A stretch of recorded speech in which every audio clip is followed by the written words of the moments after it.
David here. Kuzikowski here. Coroller. Seifert here. Excellent. Thank you all for attending. Has everybody had a chance to review the minutes from March 28th? All of them. All right. Motion? Seifert moves to approve the minutes of March 28th, 2017 meeting. Dickman will second. Roll call. Dickman, aye. Grillo, aye. Gavich, aye. Kuzikowski. Corolla. Seifert, aye. Chandler, aye. Okay. Without further ado, Carrie, you want to take the significant common council actions? Council approved the following: an ordinance amending sections in the code to allow religious institutions as conditional uses in the 27th Street overlay districts. An ordinance amending sections in the code to allow the Plan Commission to grant a modification of standards for buildings in the 27th Street overlay districts. An ordinance creating section 1703170 of the municipal code to create a new LM1 light manufacturing zoning district. An ordinance amending the comprehensive plan and plan land use map for the property at 140 East Rawson Avenue to reflect the change in land use from planned business to planned residential. And a resolution approving the First Amendment to the land purchase agreement with the Waters Senior Living Holdings in LLC. Mr. Mayor. Thank you very much, Carrie. Before we get started on the public hearings on the sign appeals, just a few ground rules. We're going to limit public comment tonight to 3 minutes because we have what's anticipated to be quite a few public comments. We're also going to take the first public hearing, then we're going to go to new business, and we're going to close out that issue with the signs and the TIFs going forward. So with that, we'll move to item 4A. It is a public hearing. You want to take it? I'll take that. Thank you, Pete. I'll read the public hearing notice for the record. City of Oak Creek notice of public hearing before the Plan Commission will be held on Tuesday, April 11th, 2017, 6 p.m. at the Oak Creek City Hall Common Council Chambers at 8040 South 6th Street, Oak Creek, Wisconsin, 53154. The appellant is Valentine Coffey, Rob Kashvaroff, apologize for pronunciation. Tax key number 813-9059. Property is located at 7981 South 6th Street, requesting a variance from section 17.0334, part of the General Development Plan and Regulating Plan, which states that one primary sign per entry facade per tenant, not to exceed 15% of the retail height. If granted, the variance would allow the applicant to install one 3-foot by 3-foot flag sign on a non-entry facade, that would be the east elevation, and one 3.1 by 8.1 foot wall sign on the non-entry facade, which would be the northeast elevation, in addition to the proposed 3.1 foot by 8.8 foot wall sign on the entrance facade, the south elevation of the tenant space located at 7981 South 6th Street.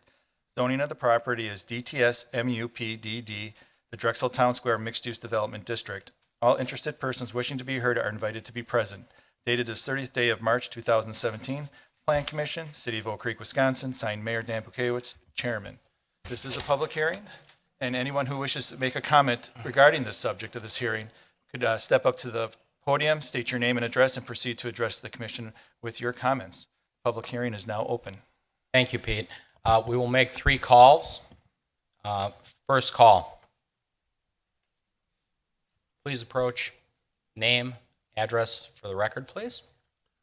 Good evening. My name is Steve Prohaska. I'm from Michael Signs Company, 3914 South Memorial Drive, Racine, Wisconsin. I'm here as the sign manufacturer and basically our proposal to the manufacturer and install these signs at this location. We spent quite a bit of time putting together a design for this, something that looked nice and was too overwhelming for the building. The logo that you see there is the Valentine's actual logo, and the modifications have been made to that. The cantilever mount sign that's over the door, the round one, I think falls easily within what's allowed there, is another part of their logo. All 3 signs will be internally illuminated with LED illumination. The Valentine's one that you have up there right now is actually a reverse channel. So as you see that right now, during the night view, you will see the letters as being black with a halo illumination. The Cafe and Oak Creek sign down there is the same way.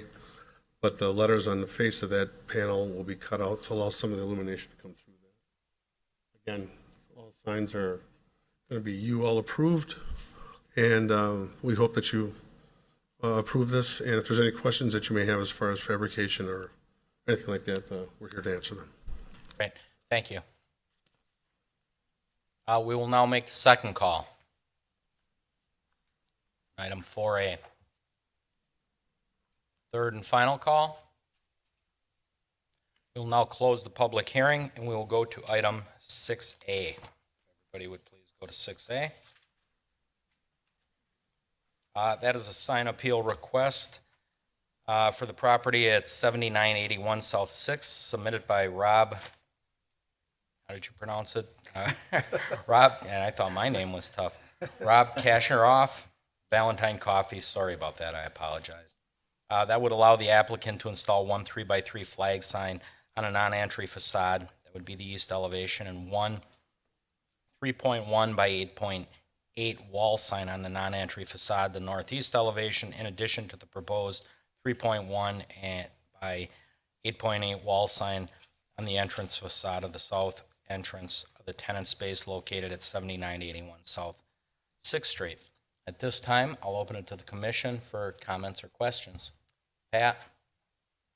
I guess, Pete, just to spell out for us, because some of this matches, what's the bottom line on the variance request as we look through this? It's a little confusing. So what is the actual exception as a The whole? variance that needs to be granted is to have the flag sign.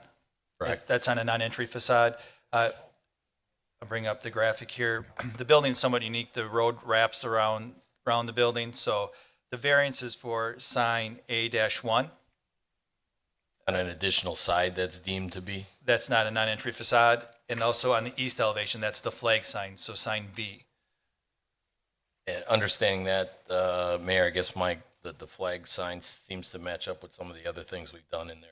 Fits that side of the building. It is an odd shape to me. It still is an extension of that entrance. I don't have a problem with any of it. Anyone else? Am I right?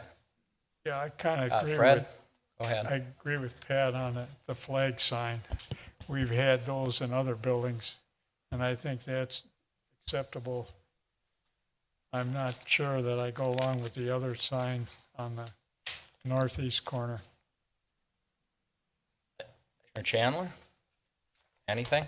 Yes, I do have a question for the applicant in regards to that third sign on the non-entry facade. So can you provide a little more information on why you are requesting this additional sign on a non-entry facade? If you're familiar with the location and you go out there right now and look at it, as you come out of the other businesses and out there, you turn and you look and you see this facade of the building. There's nothing that's going to be on there. And it's going to be a nice clear view to the whole northeast area, easily seen. It's not a large sign. It's not going to be obtrusive to the architecture or anything like that, but it's going to have their name. They are allowed one over the door, and the door faces this way. If they're not allowed this other one, they really will have nothing identifying their location facing that way. Thank you. Pat? I did take a look at it, Commissioner, before we came in, and when everything fills in, it's going to be even more confusing. The signs are pretty minimal and seem to fit. So I was against it till I looked at it. When I looked at it, if I'm looking for Valentine, once things are finished, I'm going to be driving in a circle. So Anything, Chris? Down this way, Commissioner Dickman? Well, actually for Pete, I just want to make sure, at the end of your discussion here that you've got written, commentary, you believe a variance should be granted, okay? And I agree, but a motion can be made to grant the variance allowing the installation of one 3x3 flag sign on the east elevation. Now, is that a non-entry there? So should we add? Yes, that's not a non-entry on the east side facing the square. Okay, So when I show I'll bring up this graphic here, 6th Street goes along here. Down here is where you see the door. This is their entrance. So this would be the only side that they would be allowed to have a primary sign on according to code. Okay, and that's legal, so our variance doesn't have to say anything about that? We only discuss the other two signs? Correct. And so when I read what you have here, the east elevation, a non-entry area, and then the primary wall sign on northeast, that's also non-entry. Correct, yep. So you'd be granting a variance for a 3x3 flag sign on the east elevation and one 3x8 primary wall sign on the northeast elevation of the building. So that'd be the variance. Okay, and they're both non-entry. Correct. Okay, thank you. Below, anything? No, seeing any, no more discussion. I'll just weigh in. I agree with Commissioner Correll. It's an odd-shaped building, somewhat. I go by there all the time to get in. You actually do need it from each side, as far as I'm concerned. I think it's well-suited, fits the neighborhood, so I'm on board for it. So, with that, we'll entertain a motion. Okay, Dick will make a motion that the Plan Commission grant a variance allowing for the installation of one 3 by 3 foot by 3 foot flag sign on the east elevation, which is non-entry elevation, and one 3 by 1 foot by 8 by 8.8 primary wall sign on the northeast elevation, which is also a non-entry section of the building, for the building located at 7981 South 6th Street. Chandler seconds. Roll call. Hickman, aye. Hello, aye. Gavich, aye. Guzekowski. Correll, aye. Seifert, aye. Chandler, aye. Great, thank you. Good luck.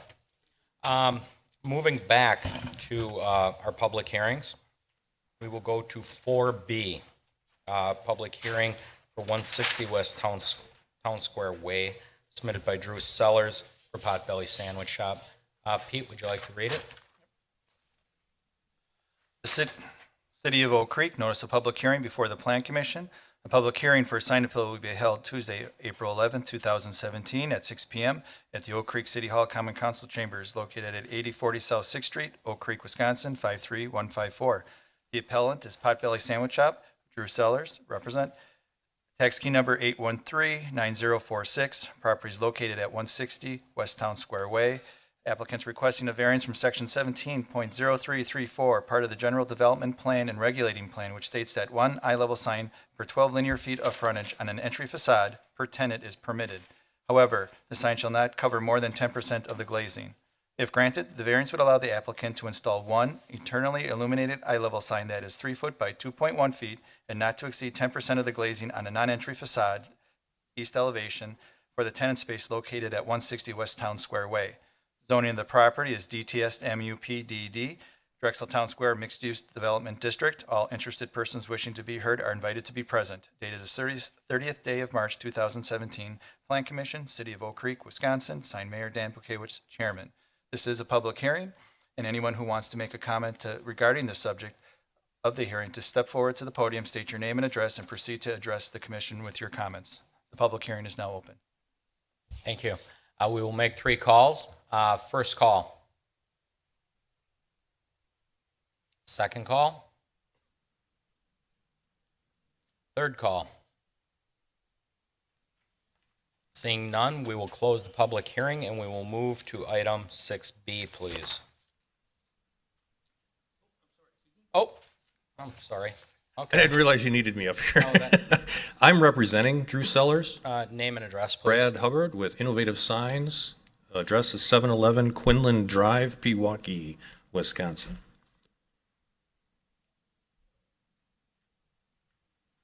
Okay, you're on.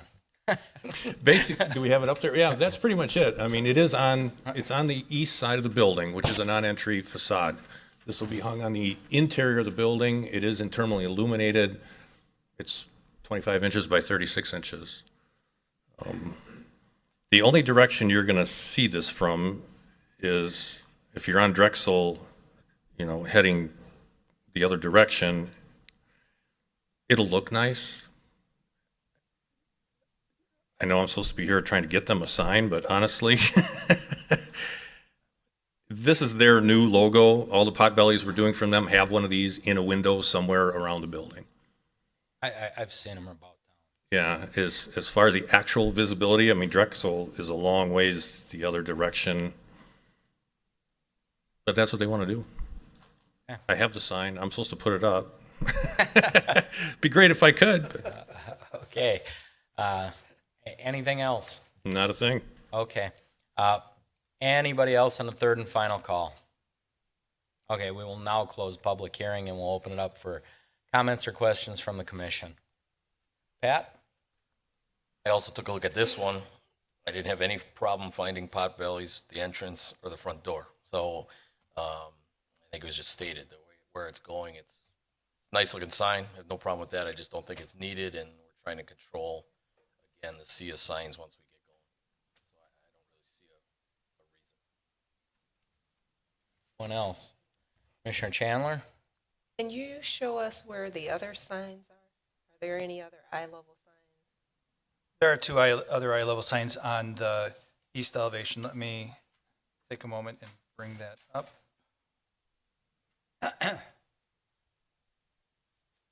On the same side, there's another? No, it's not the same side. Oh. It's on the entrance facade, which is faces southwards of the parking lot. Oh, okay. This is just the east side. This would be the only sign that would be on that elevation. And what street is this again? This is Drexel? This would be facing east. East. So it wouldn't be facing Drexel, it'd be facing the property to the east. Water Street, Chick-fil-A. Chick-fil-A. Chick-fil-A, right.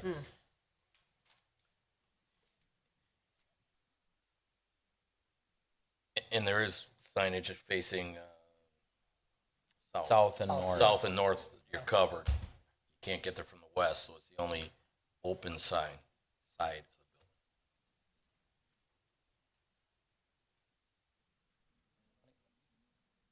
Commissioner Dickman? I don't really see much need for the sign, but it sounds like it's something that their company or the corporation is kind of having each of the businesses do. So I don't think it'll be a distraction, but I just don't think it's gonna, do much for them. It's on the inside of the building, and, Yeah. and it's also part of their branding, so it's, Yeah. I'm kind of 50-50 on it. Commissioner Chandler? I do have another question. So will you be able to see this sign from the inside, or is it only from? From the inside, yes, it's a double-sided sign, so you'll see it from the inside and the outside. Okay, thank you. Perillo? Same way, 50-50. Commissioner Seipert, as long as we're all I- speaking. I kind of agree with everybody. It's kind of sometimes an overkill, although it's nice to advertise your logo of what your business is about. So it's a toss-up with me, too. Seeing nothing else, I'll just weigh in on it. I find it pretty unobtrusive. It's their corporate logo. It's a Potbelly stove. Apparently, they cook all their food in a Potbelly stove, so they want to advertise it that way. I actually don't have any heartburn over letting them put it in. So, with that, I guess we'll entertain a motion. Okay, Dick, Hang on, Mayor, hang on. I just, Go ahead. I put up on the screen the elevation. Commissioner Chandler wanted to take a look at what the other eye-level signs that were being Oh, thank proposed. you. And on the south elevation facing the parking lot, there's a placeholder for hours of operation and sign. They were approved for 2 out of the 3. So we don't regulate content. We just want to make sure that they're not exceeding the 12 linear feet. One sign every 12 linear feet on an entry facade. This is an entry facade, so they're allowed to have that. They could potentially put that puck sign on the south side of the building and not necessarily on the east side if they really wanted to, and they wouldn't need to necessarily get approval for that. That's an Thank you. That is a good option, Pete. Thanks for pointing that out. Applicant, could you just step up, please? Would it be acceptable to hang it on the south side? Well, they have a big illuminated cannon box on the south side. So, because we've got one on the north, we've got one on the south. They have their monument sign parallel to Drexel, so they do have their name going, east and west the other way. I don't know if they would put it there, and if that's their only choice, then I guess they'd have to. I don't know that they would do that. I don't know what they'd really gain from that, other than their brand. So they may just put it up because they can. As far as advertising or getting traffic to notice them, they don't need it there. This is the only side of the building where they really don't have anything, so that's why they chose to put it here. Okay, just the option was put out there. Sure. But I just have a question for Pete. If they did put it on the south side, do they need a variance for that? No, they would not. The sign does not exceed the 10% blocking of the glazing, so they could put that sign there. They did have examples of what they would like to put on the south side, the name of their business, possible promotional content, quarterly, where they would be limited to, they'd have to choose what would they want. They could have the Potbelly sign and also their hours of operation sign on the south entrance. So, it would be an option for the applicant. sir, name and address for the record, please. Thank you, Mayor. Andrew Goodman, the GMX Real Estate Group partner and principal in the development / ownership group. Just wanted to add real quickly that typically we do a lot of potbelly development around the Midwest. And typically in a situation like this, they'll come in with a full exterior sign. So they'll typically have, pending receipt of approvals and permits from the local jurisdiction, they'll have 3 signs on each of the exterior walls of the building. So this is just to add a little perspective, this is a very toned down version of what they typically request. And typically the sign is on the exterior wall. Here it's within the window. So food for thought. Thank you. Okay, thank you very much. Seeing no other comment, we'll look for a motion, one way or the other. I don't see anything wrong with it or anything right about it. So I'm just going to make a motion that, Dick makes a motion that we grant a variance to allow for the installation of one internally illuminated eye-level sign that is 2 by 1 3/8 inch tall and 3 foot wide on the east elevation for the tenant space located at 160 West Town Square Way. Kuzikowski, second. Roll call. Dick and I. Real aye. David, aye. Kuzikowski, aye. Krill, no. Seifert, yes. Chandler, no. Okay, think you made it. Congratulations. Okay, moving back to item 4C, please. Public hearing for Drexel Ridge Way. When you're ready, Pete.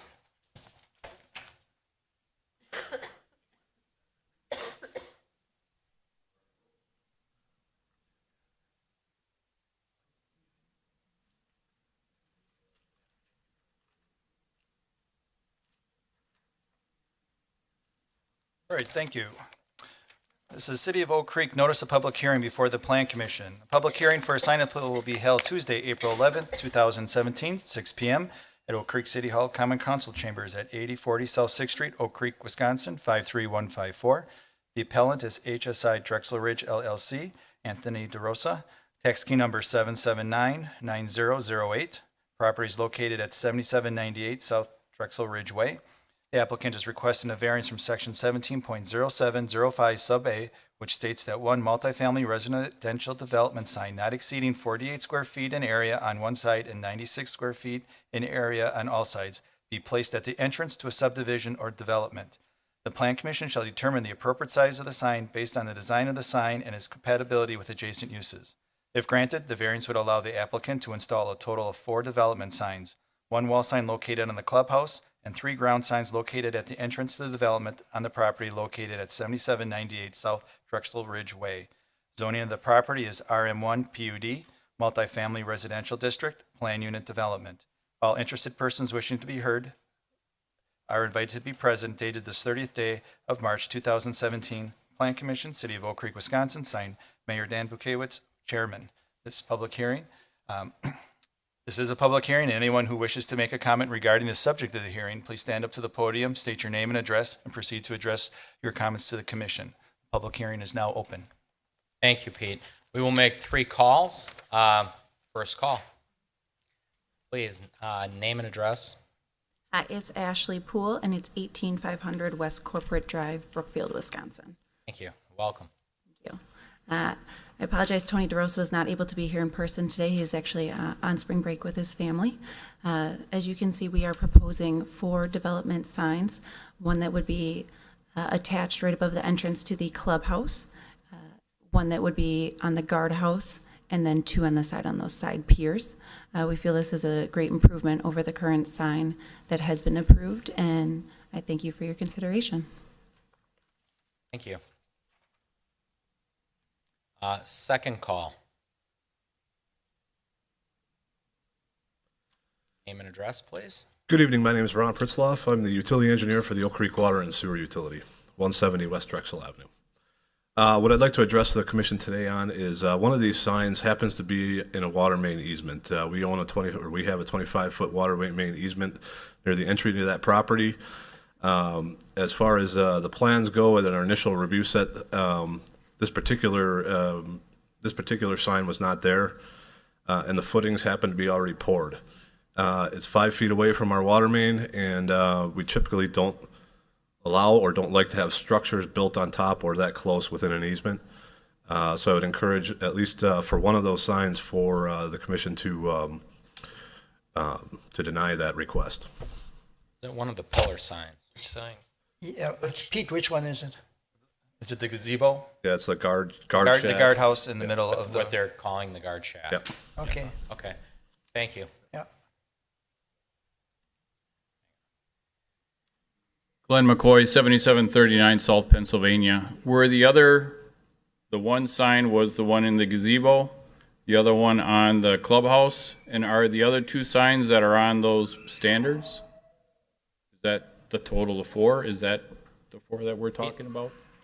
yes, there will be a sign on, they have these decorative piers, they're called, with the light on top. So there's Drexel Ridge on the east side of the road. There'll be the Drexel Ridge sign attached to the guardhouse in the middle of the entryway to the development, also to the west, as well as proposing a sign on the clubhouse facing the south elevation facing Drexel Avenue. So that'd be the 4 total. Okay, I just wanted to clarify, nothing off of Pennsylvania then. There's No, nothing on not to my Pennsylvania. knowledge. Thank you.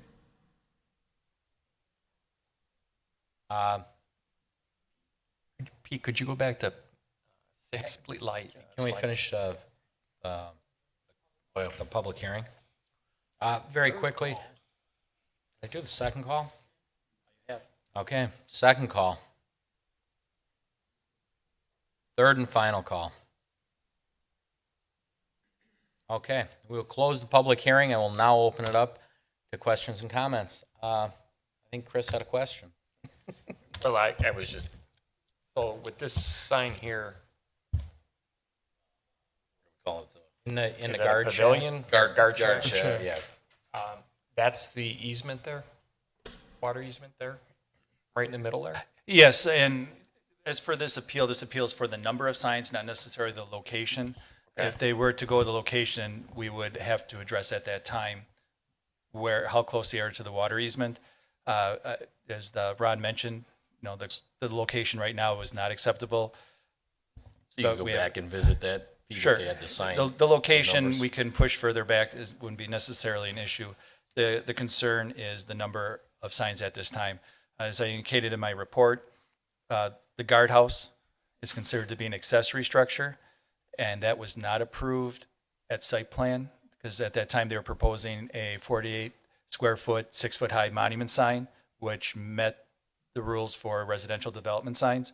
So now they're coming back with a modified version. They'll have to come back to get any approval to see if this the structure is good, and then we'll talk about setbacks at that time at site plan review, as well as when it goes to permit. So the location is for another discussion. This is just whether or not 4 signs is an acceptable amount of signs here. And if the sign were not to be approved, then there would be not a concern about the gazebo itself, because they may pursue to something else. Commissioner Crowell. I guess, looking at what we originally approved with the monument sign and some of the things, I happen to think that this rendering is more attractive and not as obtrusive. So I don't really have a problem with the 4 signs. I think they're all needed to some degree. Obviously, the placement and the structure is a separate issue, so I don't have a problem with the 4 signs the way it's rendered currently. Commissioner Siebert? I'm not in agreement with the 4 signs. I think it's a little overkill. Doesn't quite add to the structure and the layout of the area. I can add one comment, Mayor. Yes. The clubhouse sign is proposed to be an illuminated sign. We don't allow illuminated signs in residential districts. Also, this sign is going to be located approximately 150 feet from the entrance. In the report, I stated that it's up to the Plan Commission to determine whether or not the clubhouse is really an entrance to the development, or is it an entrance to, is it a location within the development? And so whether or not that Drexel Ridge on the clubhouse should be considered a development sign or not. As the other 3 are located at the entrance off of Drexel, this one would be located 150 feet off the road. What would that, to Pete's comment, what would that sign then be addressed at if it's not If part not, of this? Is that? It'd be just so not I understand permitted. it At all? At all. We don't allow, like, if you look at Emerald Row, you don't have a sign on the building. We don't have, maybe that's not the best because that's a different zoning district, but an RM1 district, if you look at any of the apartment complexes, they're typically at the entrance as you drive in from a collector street or arterial street. We don't actually have anything on the buildings themselves identifying the brand or the name of the apartment complex. Commissioner Chandler? Originally, there were going to be numbers on the pillars, is that correct? There's going to be the letter R. I'll bring up, this was approved, the 6-foot tall decorative pier at the entrance, which would have been, similar to what they're having in this rendering right here. What they want to do is they actually want to make these piers taller, but that'd be at a site plan review. But now they want to put the actual name Drexel Ridge on there. So that is a sign. And so, approximately 60-foot wide road, they're going to have 3 signs on each side of the road. So then I have a question for the applicant. So why the change from the letters to complete signs? What did the R stand for originally? Oh, it was just for the R in Drexel Ridge, but we wanted to kind of incorporate that name in there since we were kind of going to a smaller sign on the guardhouse itself versus the larger sign that we had before that was, was the full 48 square feet. So we just thought that this kind of complemented a little bit better and gave Which it, sign are you referring to? Complemented these Okay. piers, we feel complement that guardhouse and kind of give it more of an upscale kind of entrance, gives it a little bit more of a grand entrance versus the sign that was, prior. And it was the one that Pete had showed before. That one didn't maximize. It was the full 48 square feet. These do not add up to that. Well, there was another sign? that had more And originally verbiage on it? proposed The was original sign, that would be a monument sign Oh, in the the median. monument sign. And they would That propose a monument. 48 square foot sign that would be compliant with development code. Okay. And they revised it to this look, But that- but this requires additional variances. Since it's- Thank you. Dickman? On the entrance from Pennsylvania Avenue, do they have a sign there? Nope, there's no sign being proposed on Pennsylvania. Nothing at all, okay. But yet they want to have 3 over on Drexel. And Seems the like clu- and the overkill with one clubhouse. spot and nothing on the other. Also, for you, Pete, if they're not allowed to have that sign on the clubhouse, are they able to just put the words clubhouse on there?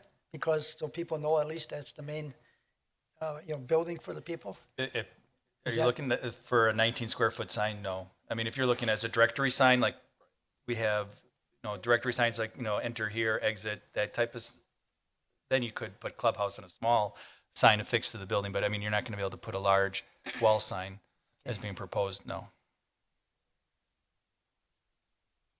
Again, we don't regulate content. What we're trying to determine is whether or not this can be considered a development entrance sign or not. And just looking at where the location is, we're going to the Plan Commission to determine if 150 feet from the entrance is okay.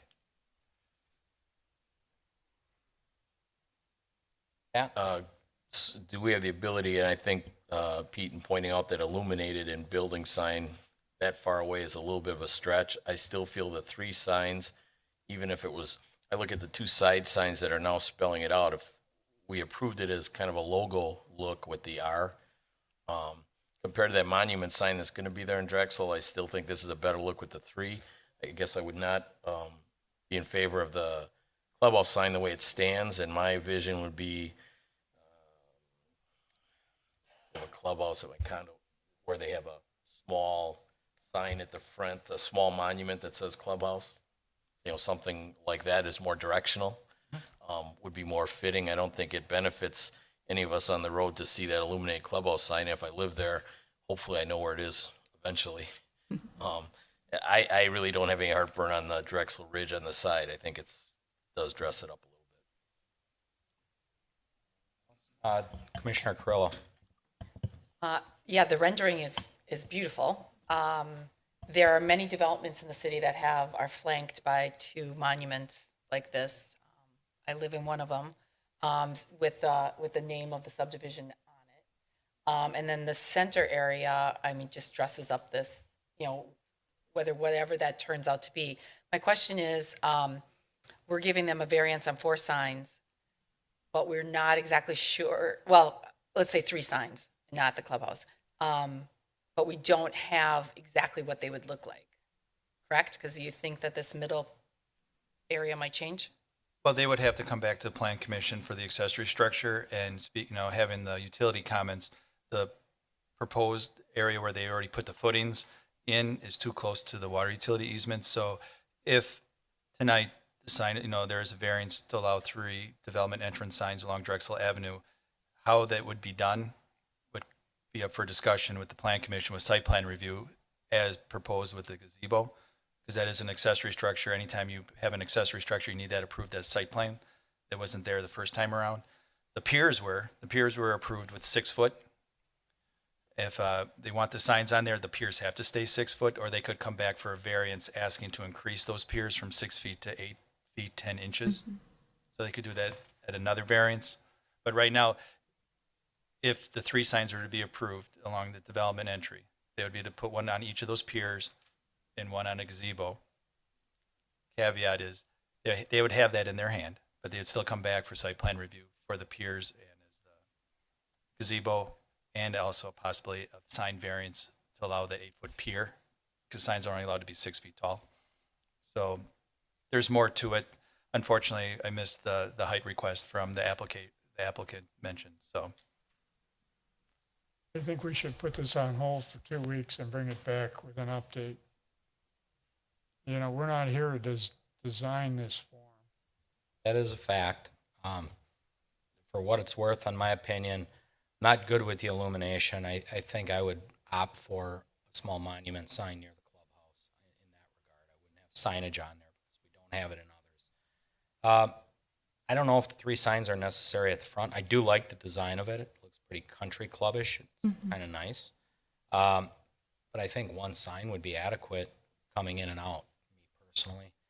But I don't disagree with Fred. We're not here to design this and do this for them. So I would recommend to you, before you go and put the footings in, I would definitely consult with the change of plans, because it just really mucked up some things. Although it's not part of this, it's going to come into play. So I might agree with Fred, take it back to the drawing board on this one. if I can make a comment. Yes. What's being asked for tonight is whether or not they can have multiple signs. To tell them to go back to the drawing, come back with more designs. Well, it would take them time and money for something that they have to come back again. They have to kind of hold off. Why would they put that time and effort in? If you're not going to give them the 3 signs, well, then there's no need to revamp the 3 signs. If you give them the go-ahead tonight, at least then they have direction to go with a new design, come back for site plan review, for the gazebo, for the piers, and you can discuss it again another. But without giving them direction tonight, they're kind of in limbo as to, well, should we bother trying to revise the plan? So tonight, just think about, are 3 entrance signs good? Are 4 entrance? Is the clubhouse considered to be an entrance sign? If not, we won't approve that. The motion could be we approve 3 development entry signs along Drexel Avenue. So that way now they can come back with site plan review and we can go forward from there. Again, Pete, though, we still don't know what the three signs would look like. They're in front of you on the screen. That's what they're proposing. I understand that, but if they come back and they have a little variance or change, you know, If you know, are they the gonna way I stick- wrote the variance motion, you would be very specific, stating that you would have, you know, 2 non-illuminated bronze development signs and a decorative columns that are 1.5 feet by 2 feet in size. So I mean, you're granting a variance that's pretty specific to what they're proposing right now, unless you're not happy with the number. If you think 1, 2, I mean, that's what you're looking for tonight. This would give the applicant direction of what they can That do. point is well taken. Thank you, Pete, because you're dead on with that. I think just if Pete, you could answer the question, the original monument sign, what was the square footage of that? It was going to be a 48-foot square foot sign that was going to be no taller than 6 foot. Okay, the 3 signs collectively total how much? Gonna be, Math out loud. yeah, don't put me on the spot there. I guess my point is I believe it's much smaller. Yes, Correct. it would be Is it- overall the that is a square footage. double? It'd just be spread out over Right. 3 locations. 3 locations, but it would be much less total signage. Not in terms of number of signs, but square footage is my only point. That is correct, because the monument sign is a double-sided sign currently, since it is perpendicular to Drexel Avenue itself. And that sign had been approved, and we had actually bumped back the guardhouse from the point of that sign. Yep. Doug? Thank you. Just a comment. I mean, certainly the criteria that the Plan Commission is charged with when looking at sign variances, and Pete has it listed out in a staff report, I think it's, you know, it's you know, we tend sometimes to get hung up in numbers and square foot and what have you, but I think if you look at the criteria, A, there shall be no public harm, there should be public benefit. B, variance considerations shall include enhancement of the overall character of the neighborhood and mitigation of unusual site conditions. C, the sign will not result in undue concentration of signage which renders it difficult or confusing to existing signs. And D, the effect of a proposed sign may have on depreciating property values. I think if you look at it within that context, and I've heard several commissioners mention how they felt it was aesthetically an enhancement to that neighborhood, I think that may provide you some guidance in A, deciding whether you're able or willing to vote on this evening, which I believe you are, and B, if you think variance is warranted in this instance.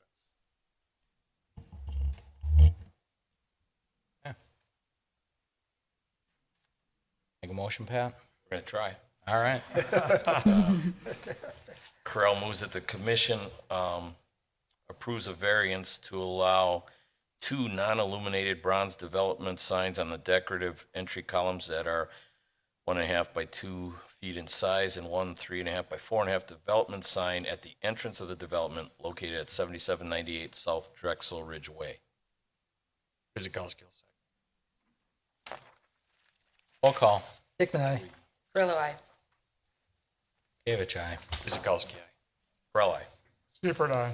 Chandler, no. Okay.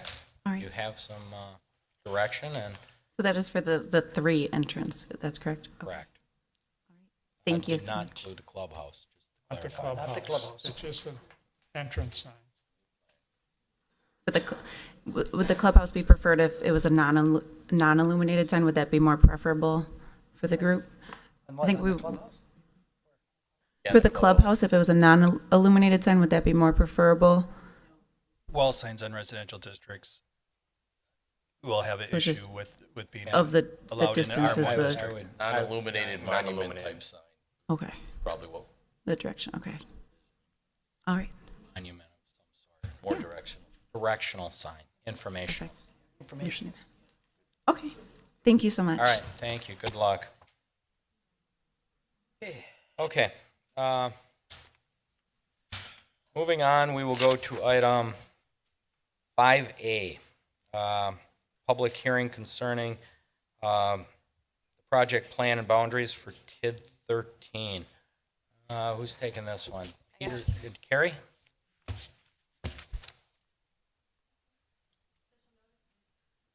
Official notice for the public hearing, City of Oak Creek, Wisconsin Plan Commission. Please take notice that a public hearing will be held at 6 p.m. or thereafter on April 11, 2017, in the Common Council chambers on the lower level of City Hall, 8040 South 6th Street, by the City of Oak Creek Plan Commission on the proposed creation of a tax incremental district, TID number 13, City of Oak Creek, Wisconsin, the proposed boundaries thereof, the boundary, and the proposed project plan for the TID number 13 project plan.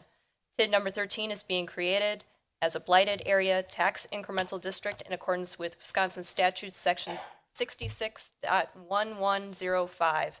The project costs for the proposed TID 13 include but are not limited to infrastructure costs, cash grants made by the City of Oak Creek to owners, lessees, or developers of land that is to be located within TID number 13, and costs related to projects within 1/2 mile of the boundary of TID number 13. The purpose of the public hearing is to hear those persons who wish to express their opinions for or against the creation of TID number 13, the boundary of TID number 13, and the project plan.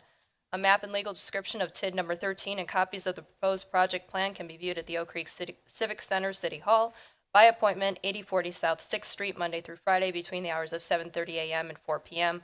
A copy will be provided by request. Any persons with questions regarding the proposed TID number 13 and/or the project plan may call the Planning Department at 414-766-7000.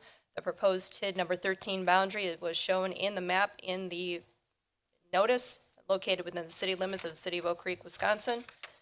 Dated the 16th day of March 2017, Catherine Ruski, City Clerk, City of Oak Creek. This is a public hearing. If you have any comments regarding the topic, please approach the podium. Clearly state your name and address, and please address all comments to the commission. The public hearing is now open. Before we open to comment, we have a presentation by Vanderwall and Associates, Jolene Presti. Good evening. Evening.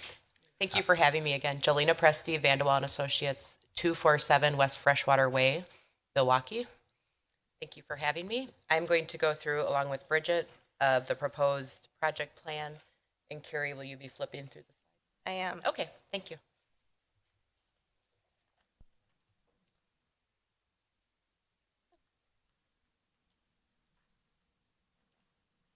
Great, so if you want to go to the third slide, that would be perfect.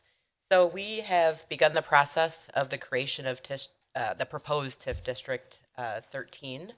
And as you see on the screen, we went through the process of creating the project plan.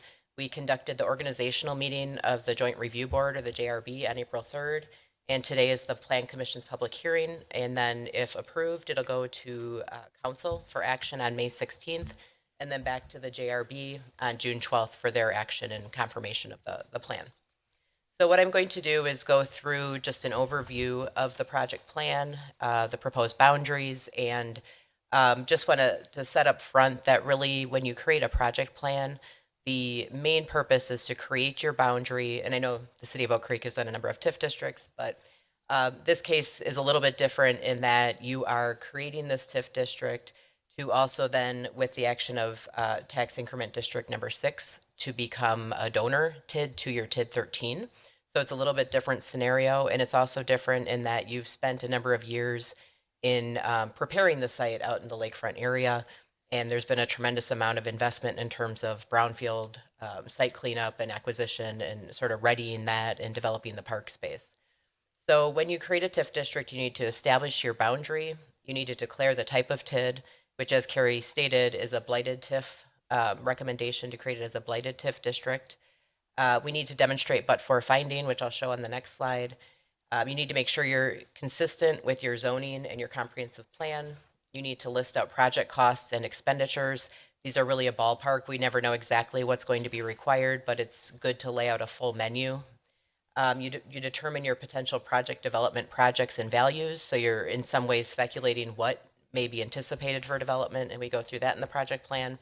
And then, of course, you perform a financial feasibility analysis, which we also have in the project plan. So in terms of but-for, when you create a TIF district, you have to be able to demonstrate that there's a public purpose or benefit for creating the TIF district. You are eliminating blight. You are seeking to diversify the tax base, creating jobs, removing social hazards, environmental cleanup. All of these really pertain to this area. and that you will improve transportation, infrastructure, or utility services within the district. So your attorneys have reviewed this and they've signed off and agreed that you have met the but-for test. So as I stated, you're creating the TIF District 13 now because the TID 6 spending period is about to be, or is nearly closing. And now is the time, if you seek to recoup some of the tremendous costs that have occurred within the lakefront area, you can create TID 6 as a donor and make TID 13 a new TIF as the recipient. And as the bottom bullet states, you're really setting the stage now, building off the years of investment and advancing the potential for development as we lay out in the project plan. So as you see on the screen, the next slide zooms in even closer. But what we have is a 36 parcel area. The total non-wetland acres is what is counted in the TIF district, and that's about 505 acres, with a base value of about 4.487,200,000. Percentage, I wasn't sure how far I was going to take that. Percentage of blighted properties, you need to have at least 50% area defined as blighted. We have met that with a 69.7% blighted, and I list the state statute. There's very specific guidance in terms of what is deemed as blighted. And then the projected total value increment is 172 million with a total tax increment of 27 years. That's what you can do under a blighted TIF district. And the increment expected or estimated is 65 million. So just a snapshot back in time, you've been considering planning in this area. It's part of your comprehensive plan. There was a 2011 Lakefront Redevelopment Action Plan. You also then move forward and develop the Lake Vista Park area. This sort of shows some of the improvements and also ties in the investment in terms of infrastructure that's already been in place. The next graphic shows the Lake Vista Park concept, which also has seen quite a bit of investment. And then you'll see in the next slide, which you can see a little bit better in your project plan itself. But this is where we're building upon those years of planning and consideration and then taking it to the next step in terms of redevelopment. So we've defined the areas that are bulleted out, those 4 areas as redevelopment zones, basically to sort of get our hands around different areas. This is a large area, as I stated. Different areas or zones within the full TIF district that can develop over time. In the project plan, we laid out, working with city staff, sort of a redevelopment vision that builds off of the past planning efforts.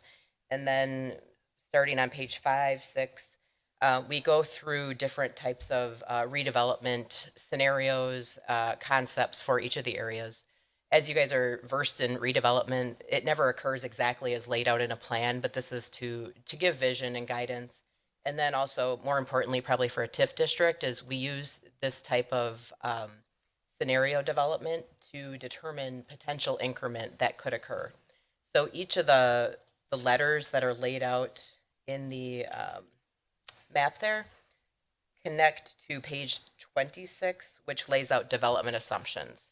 So the map ID A through K on the map is assigned or connected to a potential increment value or development value. And really this is done in order to take our best guess snapshot in time based on the size of the plots or the parcels that are for development potential, and then the type of land use mix that could occur in that area.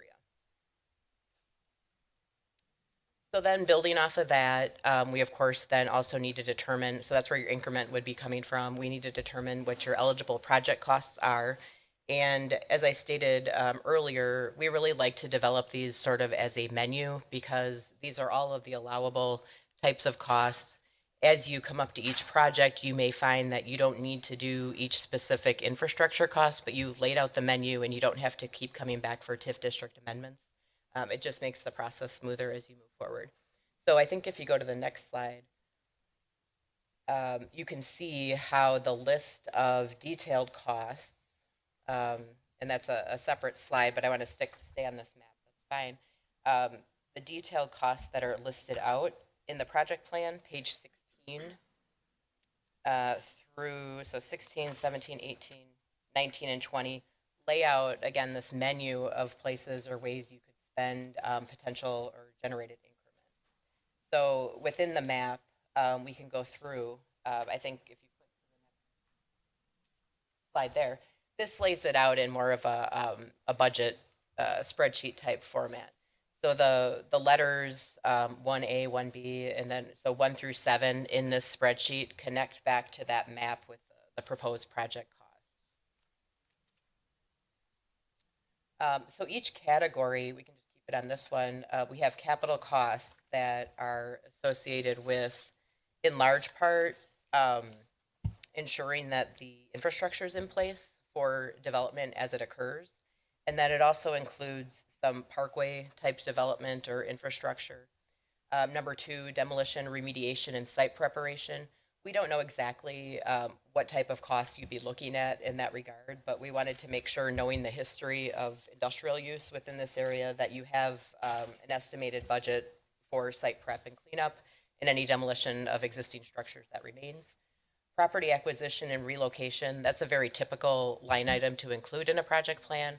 I don't believe that the city has any intention of doing acquisitions or relocations specifically.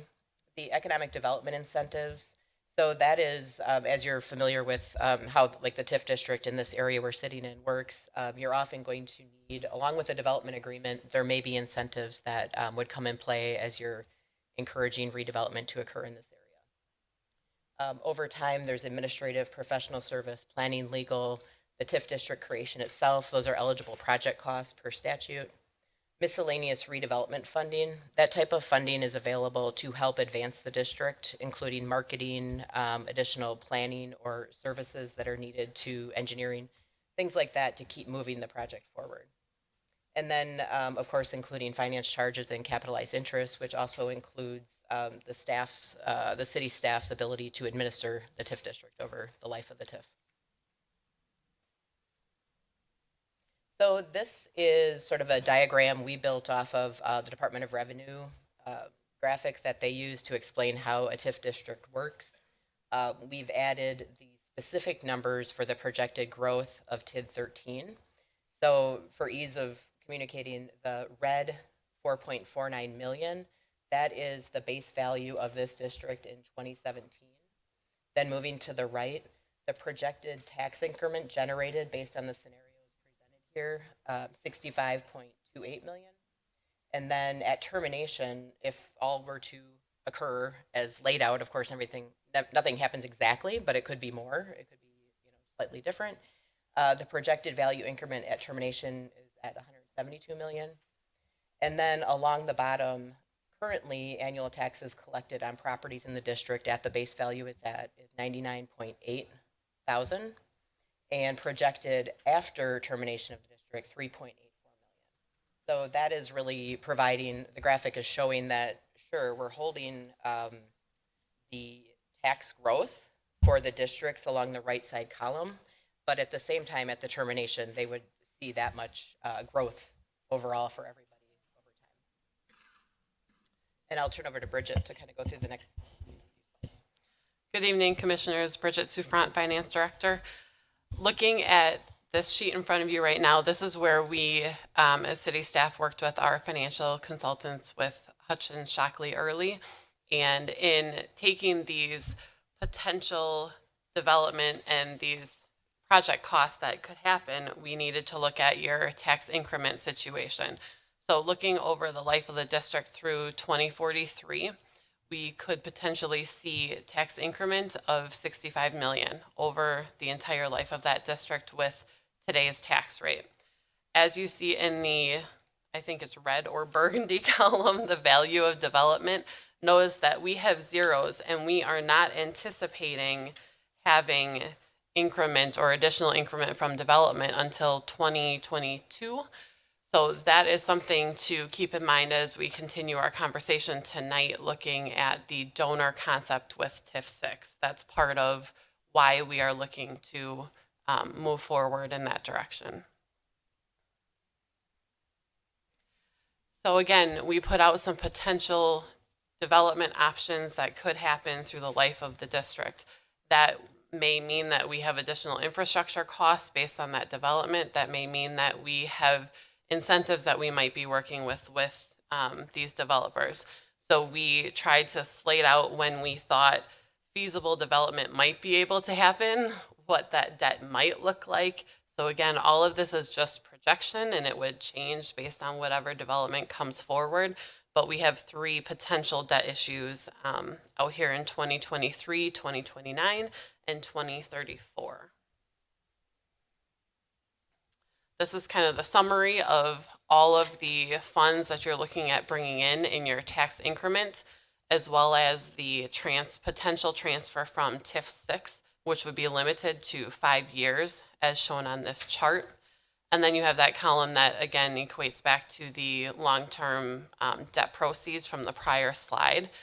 And then laying out, again, the sources or those expenditures and project costs that could be used based on the plan. So we're showing that the district would break even in 2037, and looking at having an estimated positive cash flow of $33 million at the end of the district.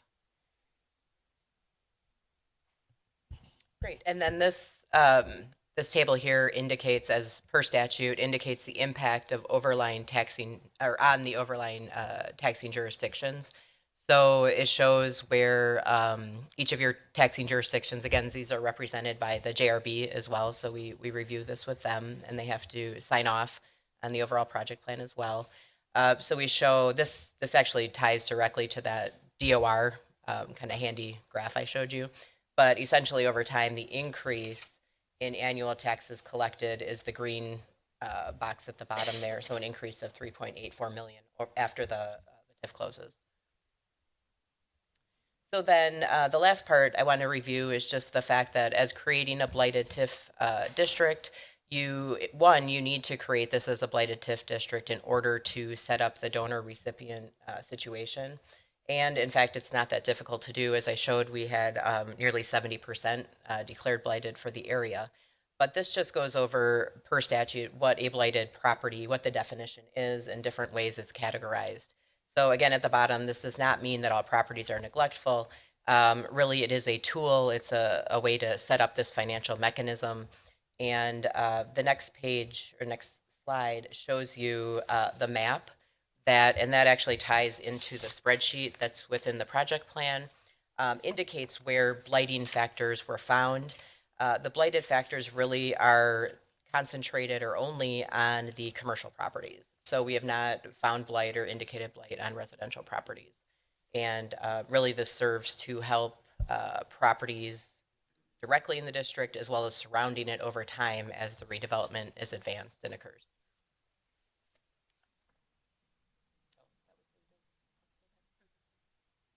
So that concludes the overview. And then if you want to press it one more time, Carrie, we could just leave it up on that, or there's a couple more slides to kind of give the overall view. Thank you. Thank you. Seeing that this is a public hearing, we will make a first call. Anybody wishing to speak, please approach the microphone, name and address for the record. Oh. Well, I have one, no number. Alderman Verhalen, is this the ticket you're on? Imagines. Okay. Yeah, there were no numbers on here. Then Arden, you turned one in. Was it same number? Oh.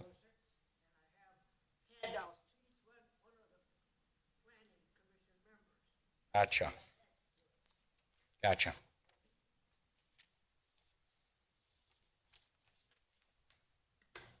Okay, we'll make the first call. Anybody wishing to speak, please approach microphone. Again, we're going to put you on a time limit. 3 minutes, as I say. Go.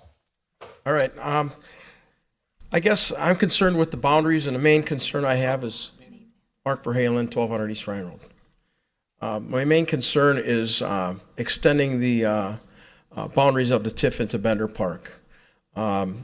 And if you look on the proposed sewer extension, it goes right through Bender Park.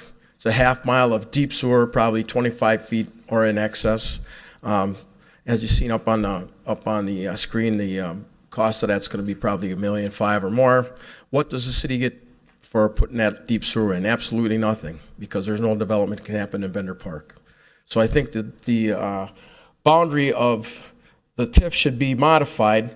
And I talked with our city administrator this afternoon, and my statement was to him, one of them was, we can always expand a TIF, but we can never make it smaller. So if we back off on some of the boundaries here, get some due diligence done, maybe we can run that sewer line on the west side of the railroad tracks instead of through Bender Park.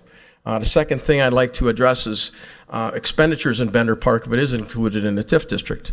And some of that is the city's going to be putting infrastructure on property that we don't have any control over. And really concerns me that we're setting a bad precedent with spending city dollars on county parkland where we already pay taxes for them to maintain their facilities. And we're basically hitting the taxpayers of Oak Creek. We're doubling the cost here for the local residents. And once you start that, you kind of open the door for a type of backdoor funding with TIF money to pay the cost of future infrastructure, building, and also maintenance of infrastructure that you put in, or whether it be roads or playgrounds or whatever, parking lots. So I have, some strong reservations about putting that area of Bender Park in the TIF. And there's one other thing. I'd like to know if we'd be responsible for any environmental cleanup in Bender Park as it's included in the TIF district, because there's quite a large area there that was a apple orchard years ago, and there's probably a really good chance there's a lot of arsenic contamination. It's about a 20-acre parcel within Bender Park, and there's a good chance that if we undertake building infrastructure or putting things in there at our cost, we may end up with a cleanup cost down there too. So I think it would be more prudent to back off on the boundaries of the TIF to include just the area of Ryan Road North, and then do a feasibility study and see if we can include some of the other areas west of the railroad tracks in the TIF to get the sewer run down to the south, keep that sewer line out of Bender Park, and save everybody a lot of money. Thank you, Alderman.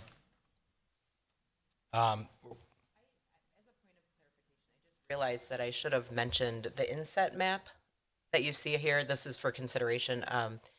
You are allowed to spend TIF project costs within a half-mile radius, and that's what that lower left inset map indicates.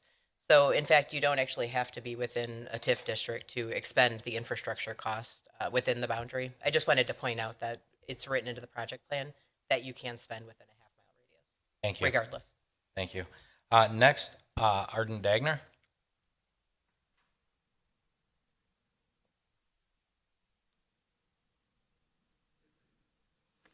Arden Degner, 8540 South Pennsylvania Avenue. I certainly appreciate all the work that's been done to remediate this lakefront. Work that has been done. Work that has to be paid for. Work, but it's only a start.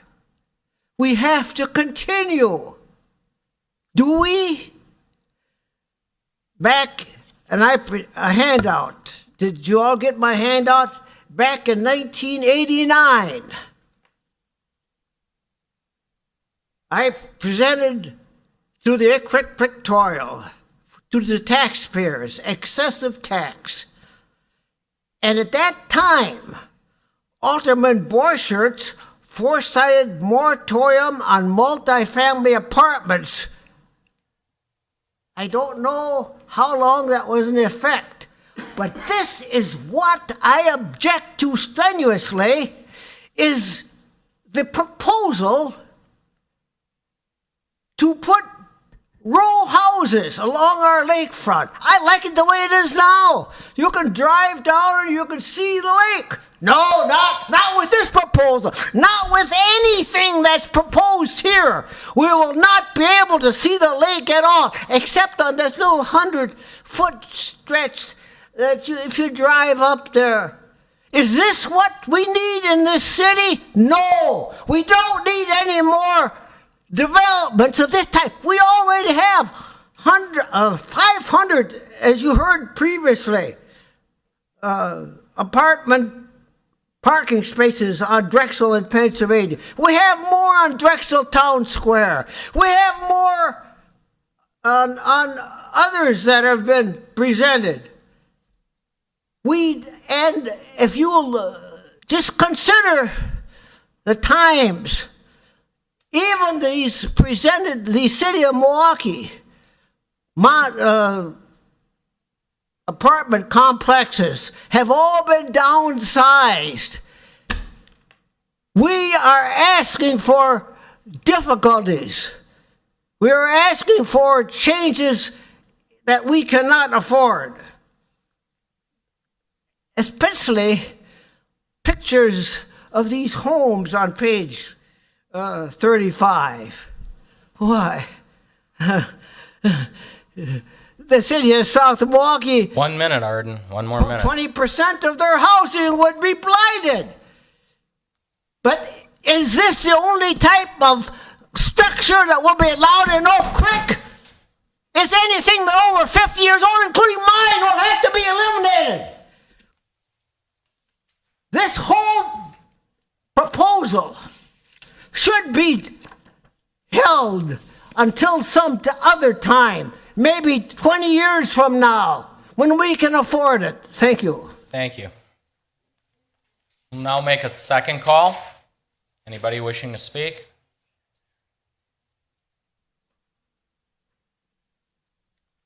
Name and address for the record, please, Rosemary. Rosemary Annenson. I used to be 85, Box 85, Caraville, Wisconsin, but you guys changed our name. We're now Lake Vista. You didn't ask us either. 3 minutes. Although Wisconsin has a very broad definition of blight, and I'm going to read it to you, it means any area, including a slum area, in which a majority of the structures are residential. There's more, but that's all that I want to use. Of the land that's involved in this TIF district proposal, only 2.30 acres are private residential. If we add occupied private residential at 2.3, if we add the two other parcels that do not have housing, it comes to 5.56. There are 11 residential owners, 9 own property, 4 are historic. That leaves 5 up for grabs. This lady told the Krejaks their house was blighted. We have no information in here on how it was ranked and how it was determined.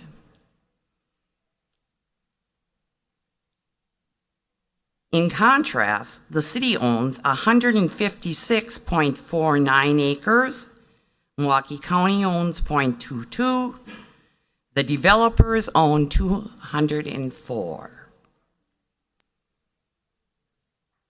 It is the city's failure to install sewer in the southeast section of the district that has stymied development in District 4. At the Board of Review meeting, they would not give us any guarantee that the city would not use eminent domain to take our properties. I also have a problem with the boundaries. You may not use parkland as TIF land because it is non-taxable. TIF properties have to be continuous. They have to be joined. If you remove Bender Park, the 2 parcels on the end are not included.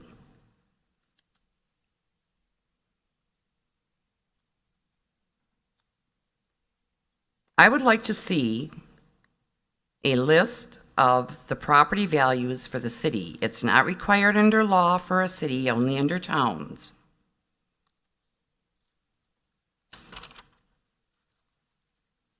And I'm also concerned with the cost. Right now, the city of Oak Creek, according to the Moody report of December of 2016, we were 96.6 in debt. The Moody's report also 1 said minute, Rosemary. What? 1 minute. that we have above average debt and a large amount subject to refinancing. That's 3 of our TIFs that we are going to have to refinance into long-term bonds. That means approximately $6 million more dollars, maybe more.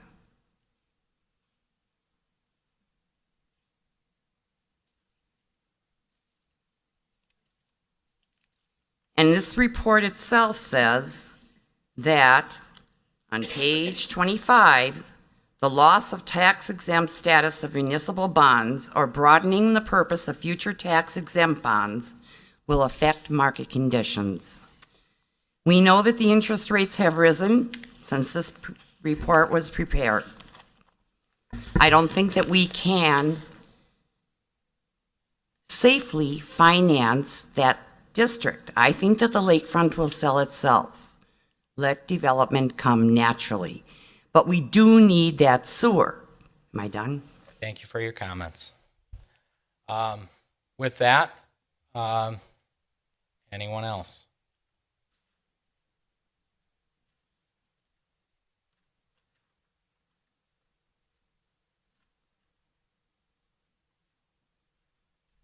Thank you. My name is Kelly Kreshak McDonnell. I'm located at 4033 East Lakeside Avenue within the district. I just wanted to make sure for the record that it's noted that I have concern about property values decreasing due to the blighted label. And then, as Mr. Verhalen was saying, we can make it smaller and expand out if need be. I do recognize that one residential property is carved out of the district. I do understand that that property, the year that it was built, excludes it from being able to be included. But since we are creating this district, and as stated previously, the residential properties were not considered blighted. It's mostly due to the land. Then why could we not carve out the residential properties at this time and address it again down the road? Thank you.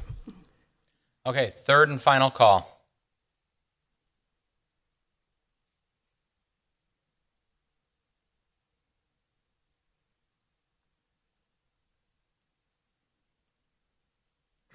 My name is Al Vanoff. I live at 3964 East Dexter, right off of 5th Avenue, right across from Wabash Alleys, used to be. What does this mean to me when you're blighting and all the stuff around us?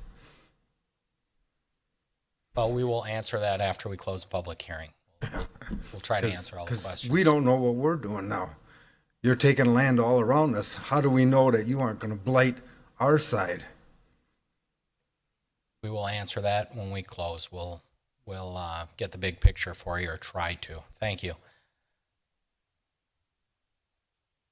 Third and final call. Seeing no one else, we'll close the public hearing. And we will move on to 6D. Before we start, I just want Commission to be aware, you got a lot thrown at you tonight. Numbers, blight, a lot of things. What we're really looking at is the projects and the boundaries. So keep that in mind. That is our agenda items. If anybody, there were a number of questions here asked. If we can clear that up for the residents, I would appreciate that. Andrew or Doug, any input as to, let's start with the labeling of maybe blighted properties. There were 2 of those. So anybody'd like to address that? Here, sure.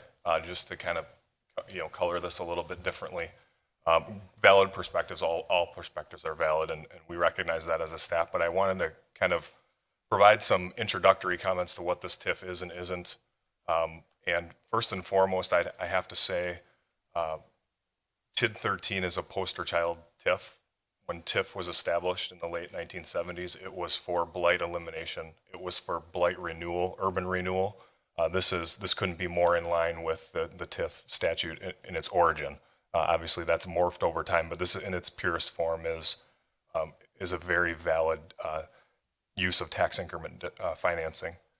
I would also say, and keep this in mind as we go through and hear about some of the projects and we talk about some of the actual projects, this is not a precise implementation plan. We heard some questions about maybe a sewer could be laid a little bit differently. This is not a precise implementation plan. This is a general concept plan. And I would say to Vandewall's credit, this goes into a lot of detail, and we asked our consultant in Vandewall to provide that level of detail for many purposes, but utmost in our minds were to provide a transparent project plan for what we thought we might encounter in this district through the life of the district, as well as have something we can market to the private investment community as a good concept to move forward with and bring awesome projects for the community to market.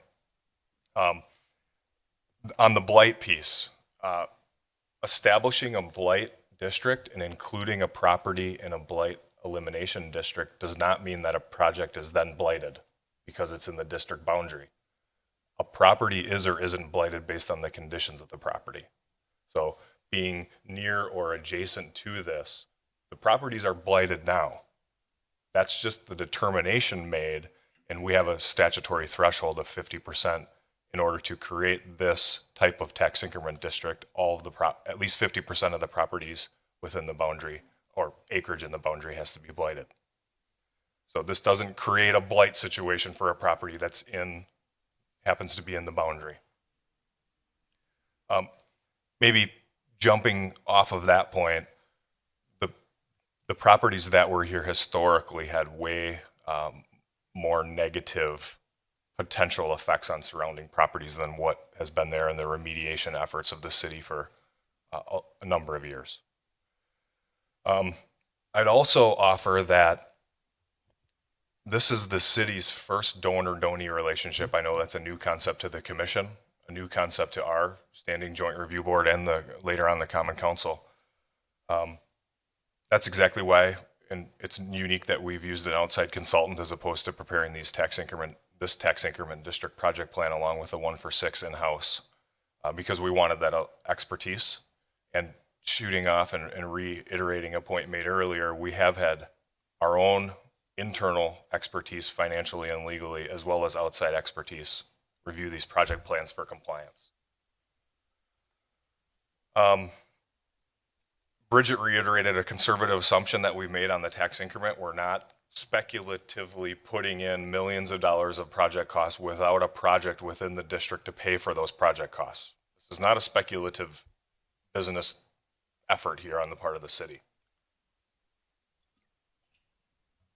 And I think most importantly, or one of the things that resonated mostly with was the inclusion of the Bender Park property. Please take note that this is not unique to include assets of overlapping taxing jurisdictions or properties of overlapping taxing jurisdictions in tax increment districts. We've had some in the city of Oak Creek. They happen everywhere. Furthering that point, there is also project costs within those our tax increment districts here in the city, as well as others in the state, that provide for project costs to improve those assets of other taxing jurisdictions. It's not unique. And to give two perspectives, maybe a human perspective and then a financial perspective on why the city staff chose to include some of the Bender Park improvements in the Bender Park property in the tax increment district. Fortunately or unfortunately, human nature doesn't allow us, especially those not involved in local government, to discern which assets are the city of Oak Creek and which assets are somebody else's assets that happen to be in the city of Oak Creek. We are building a state-of-the-art park in Lake Vista. We are building a state-of-the-art development on the lakefront.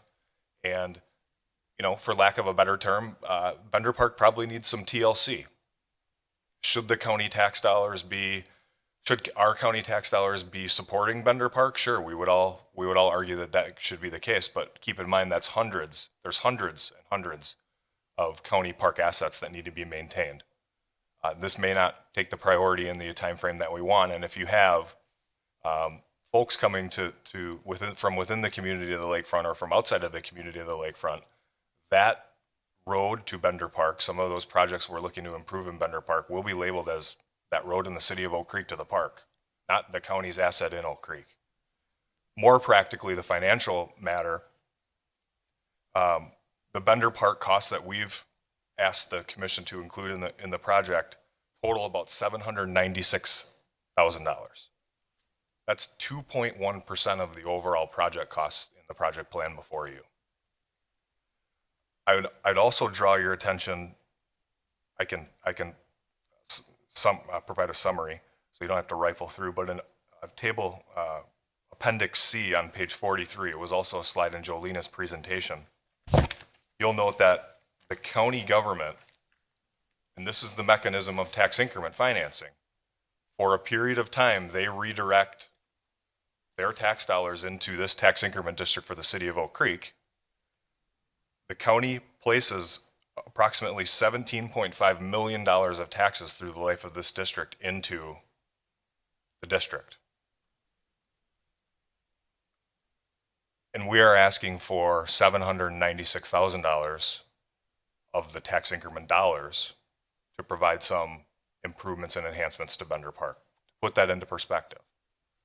They do have skin in this game. That's not to say they shouldn't be improving it. It's just, we may want to improve it sooner than they're willing and able. So I would also maybe close with the Bender Park issue on including the Bender Park property does not hurt or harm the tax increment. It's, obviously doesn't have any taxable assessed value as a governmental entity in its ownership. It doesn't hurt or harm to include that. It does not obligate the city. As I mentioned, this isn't a precise implementation plan. We will vet these projects out and they will go through proper vetting, design, bid award channels. You're not saying that we will do these projects. Those will all be through the proper approval channels later on when we implement. And there's no obligation to clean up Bender Park and any environmental contamination, just like on any of these properties, just because it's included in the TIF boundary. That's a little bit of a leap to say that that's our obligation just because we're including it in the boundary. So I just wanted to offer that, some prefatory comments on the TID plan overall, coming in relatively new to the community. This is a very well, expertly written project plan, and I think fits the bill for the, the preconditions and the statutes of why we should be doing this, but for, and all of the rest that Jolina went through in her presentation. So, Thank you. And again, as Andrew said, it's not a precise plan. It's a concept plan. We're here to look at the project and the boundaries that are laid out in it. He gave you the facts of the matter of why they were drawn that way. I hope the explanation of blight with the homes, I can understand your concern that you're getting lumped in there. I don't think anybody will argue that the work that's been done at Lake Vista has greatly improved that area already, and probably improved the property values down there by the work that's already been done. So as this moves forward, and this is a long-term plan, and it has been spread out over 27 years, which gives us the luxury of time. And I know that sounds like a long time, but this is a long-range plan until we start finding interested parties to come down.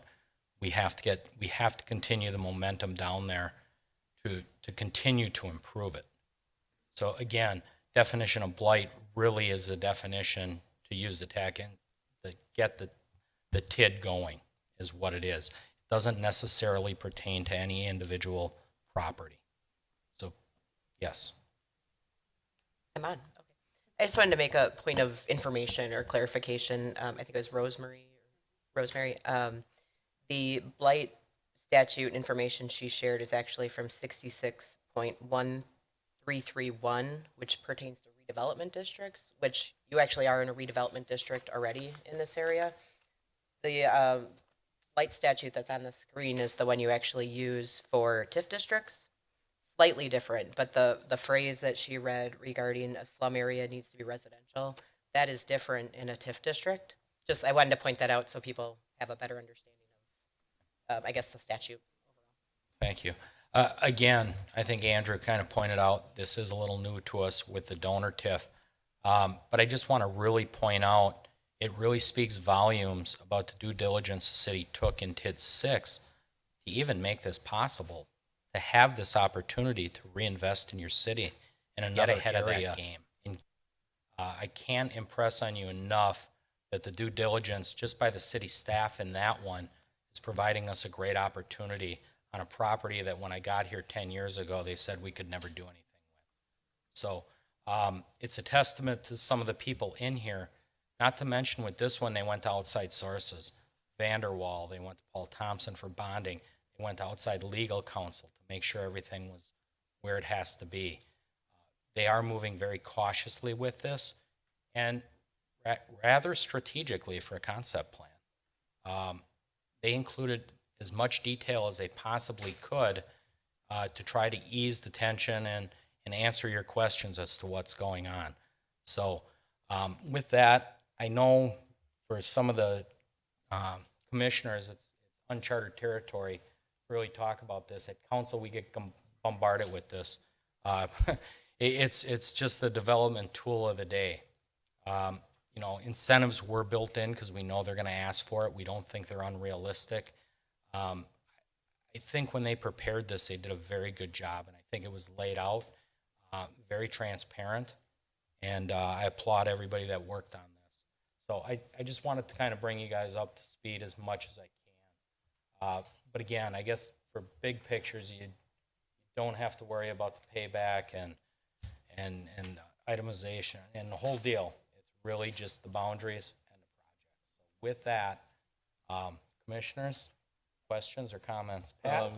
Quick question to Andrew's comments, and I think it was Mr. Verhalen's adding Bender Park, getting at that 67% blighted number, adding that extra acreage. Is that was that needed to get above the 50% number, or it's not really even close, correct? Oh, it absolutely was not needed. Okay, I just want to clarify that. Secondly, second and last question,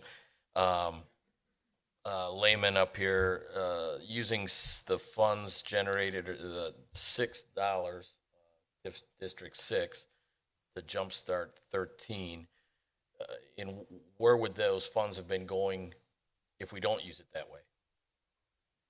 If I explain that right? Yes, if you decide to close the TIF 6 early, then half of that base would go back into the general tax base, and the money would then be redirected back to the taxing jurisdiction. And keep in mind, TIF 6 is exceeding expectations on performance. It is, and proposed TID 13 is another unique situation in that there isn't this development, like we've mentioned, that's already planned. Normally, when you create a TIF district, you end up having a developer at the table at that time. So it's easy for you to look at an expense and what revenue will be coming in from that tax base. But that's part of why we are looking to TID 6, because it was overperforming, to help create TID 13 to move along so we can, bring those developers in. Thank you. Pat, Mayor, if I could too, just to please. expand on that TID 6, TID 13, if we were to close TID 6 and return those dollars to the general fund, we would be making a large contribution because there's $1.8 million in fund balance right now in TID 6. That would be large checks to the overlapping taxing jurisdictions. And then we would be foregoing the $400,000 each year to TID 13. To put that into perspective, it's a rather de minimis amount of additional tax revenue to the city if we were to close this TID 6 now. Rather, parlaying those dollars into TID 13 makes a much vaster impact to the city as a whole, redirecting those to 13 to jumpstart in 13 here for the reinvestment down at the lakefront. Thank you. Commissioner Seibert. My opinion of a TIF is a TIF that should stand on its own, that you don't need support to actually get a TIF. And that's the way I feel about it. If that cannot stand by itself, then maybe you need to reevaluate the TIF. Commissioner Dickman. Okay, I agree with Fred. Number one, I've sat through every TIF we've had so far and over many years, and I've always said that each one stands by itself. And I, as a taxpayer, not as a plan commissioner, would be looking forward to TIF District Number 6 being paid off so that money can go into all the taxing entities, not just the city, but, you know, it goes to the schools, and I think even the county gets something out of it, doesn't it?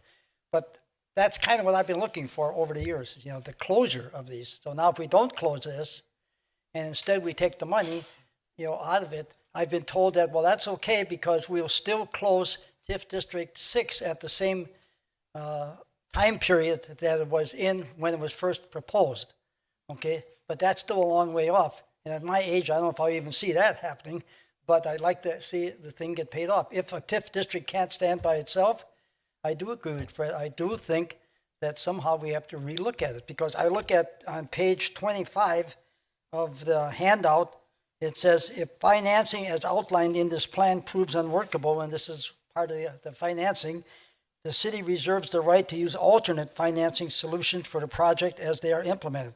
So my question is, if this doesn't go through, what are the alternates that you have proposed or that you think we'd have? And maybe if I could just speak towards that concept in general. Certainly, I mean, the city, no organization should be in the business of having TIF districts just to have TIF districts. That's certainly not the case here. The lakefront consistently and over the course of multiple decades has been identified as a priority by all of the residents of this community. And in fact, during our strategic planning process, has been identified as a priority for opening up access to the lakefront. Mr. Degner mentioned that he had some reservations about this district because it is blocking access to the lakefront. Nothing could be further from the truth. This district is opening up this lakefront in a manner that we were never able to do for the past 100 years through new parks, through new parkways, through new recreational opportunities. So on the surface, and I can certainly understand the sentiment that a TIF should stand on its own. And with more traditional TIF districts, I would agree with that. And where you have the traditional developer model, and you can have more accurate prediction of project costs and project revenues. This is a situation, and certainly, keep in mind your own thoughts about this, but this is clearly advancing a strategic community vision and objective as identified not by the city, but identified by its residents. And history has demonstrated to us, as others have suggested, that we should let the market take care of this. Guess what, folks? The market hasn't, nor will it take care of this. And I guarantee you that you'll be sitting here 40 years from now having the same discussion if you don't take action to invest in your lakefront and do the things that your citizens want you to do. So from that standpoint, no, this is not an ordinary district. And I think that is evidenced by our ability to reinvest those funds and leverage those funds that we are getting from TID 6 to really make a difference for a project that the community has consistently noted that they want to see happen. So just keep that in mind as you consider your TID 6 and the TID 13. Very well said, Doug. Again, looking at it, this is a long-term commitment to the lake, and we've come a long way. And what's going to happen if we don't go through with this? As Doug said, the market's not going to drive it. The market hasn't driven it to this point. We've driven it to this point. But what we do know we do have is some of the most valuable land in southeastern Wisconsin on the lake, with an opportunity to increase its value and increase the value of everything around it. And we have the tools in place to get it going. So I think Doug summed it up very well. The market will come to this once it's prepared and ready to go. I always say there's no such thing as luck. It's preparation meeting opportunity. And what we're having happen at the lake is that opportunity, and we got to be prepared for it. This is really putting us in that position. Anyone else? Dan? I didn't get an answer to my question, though. Well, remember I said about alternate financing. I haven't heard anybody you talk did, about but I'd really like you to stick to the agenda with boundaries and projects. Sorry, too. I can't. But you know what? We'll answer that because I think you're going to be surprised at where it's coming from if you think it's costing you money now. The single most important thing you should take from this discussion is that the project costs that you see in this project plan are not costs that have to be spent. But there, again, this menu of costs, the project costs that in the estimation of the preparers of this document and the Plan Commission, Common Council, and Joint Review Board, those are the project costs necessary to achieve the goals of the district. Every single expenditure in this project plan would need to come before the Common Council, and in some cases, the Plan Commission, if there are site plans attached to that, for their review and approval.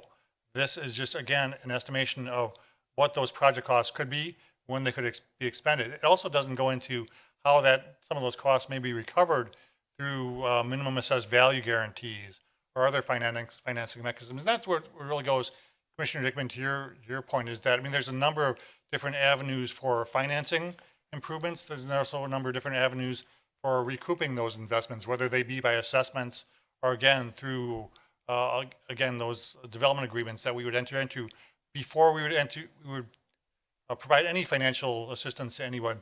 There has to be a development agreement approved by the Common Council. So your consideration of this project plan is not a blanket statement to say that, oh, you've approved X million dollars of project costs, now we can go spend them. Not the case.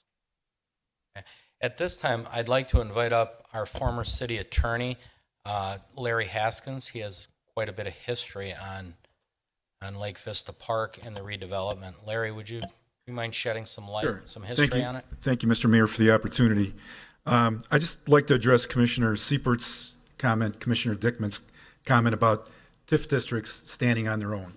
I think generally that's a sound concept. This is a wholly unique situation. Back in 2008, DuPont, which owned 65 acres at the lakefront, was ready to put a fence around the property and close up the property and prevent access to the lakefront. It was at that time, through Mayor Bolander's leadership, that the city worked with DuPont and intervened to prevent that from happening and to allow what's going to proceed right now, which is the construction of the park, and to create the environment where the lakefront property is going to get remediated and be open to the public. And to address your specific issue, this was unique because the city has had to invest, in order to make this happen, prior to the creation of the district, $1.8 million in due diligence costs, whether it's studies from Urban Land Institute, environmental engineers, outside legal counsel specializing in environmental work. But the city had to invest that money to allow for the city to come into title to 150 acres. Unheard of. Most of that where we didn't spend one dime for the property. Okay? DuPont and Epic transferred those properties to us without any cost. So what's unique about this situation is the fact that prior to the creation of the TIF district, over the last 8-9 years now, the city has invested its own funds and now needs to recoup those funds. So while in general, yes, TIF districts should stand on its own, this is a perfect example of where the donor-donee TIF situation makes sense for a community. There is that statutory scheme that's been set up.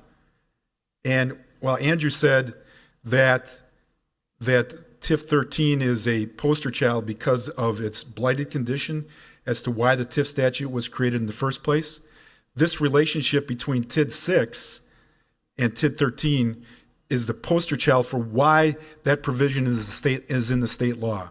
This is our opportunity to take advantage of that state law to continue the work that's already been begun to develop this property and to complete the efforts that have been started to return this property to the public, which otherwise for 100 years was the public was prevented from using. I understand the concerns of the public about the label of blight, but that's really a tool in this situation to significantly improve the values down at the lakefront and to improve the values in the surrounding territory. So I would urge the two of you to think about that this is an entirely unique situation.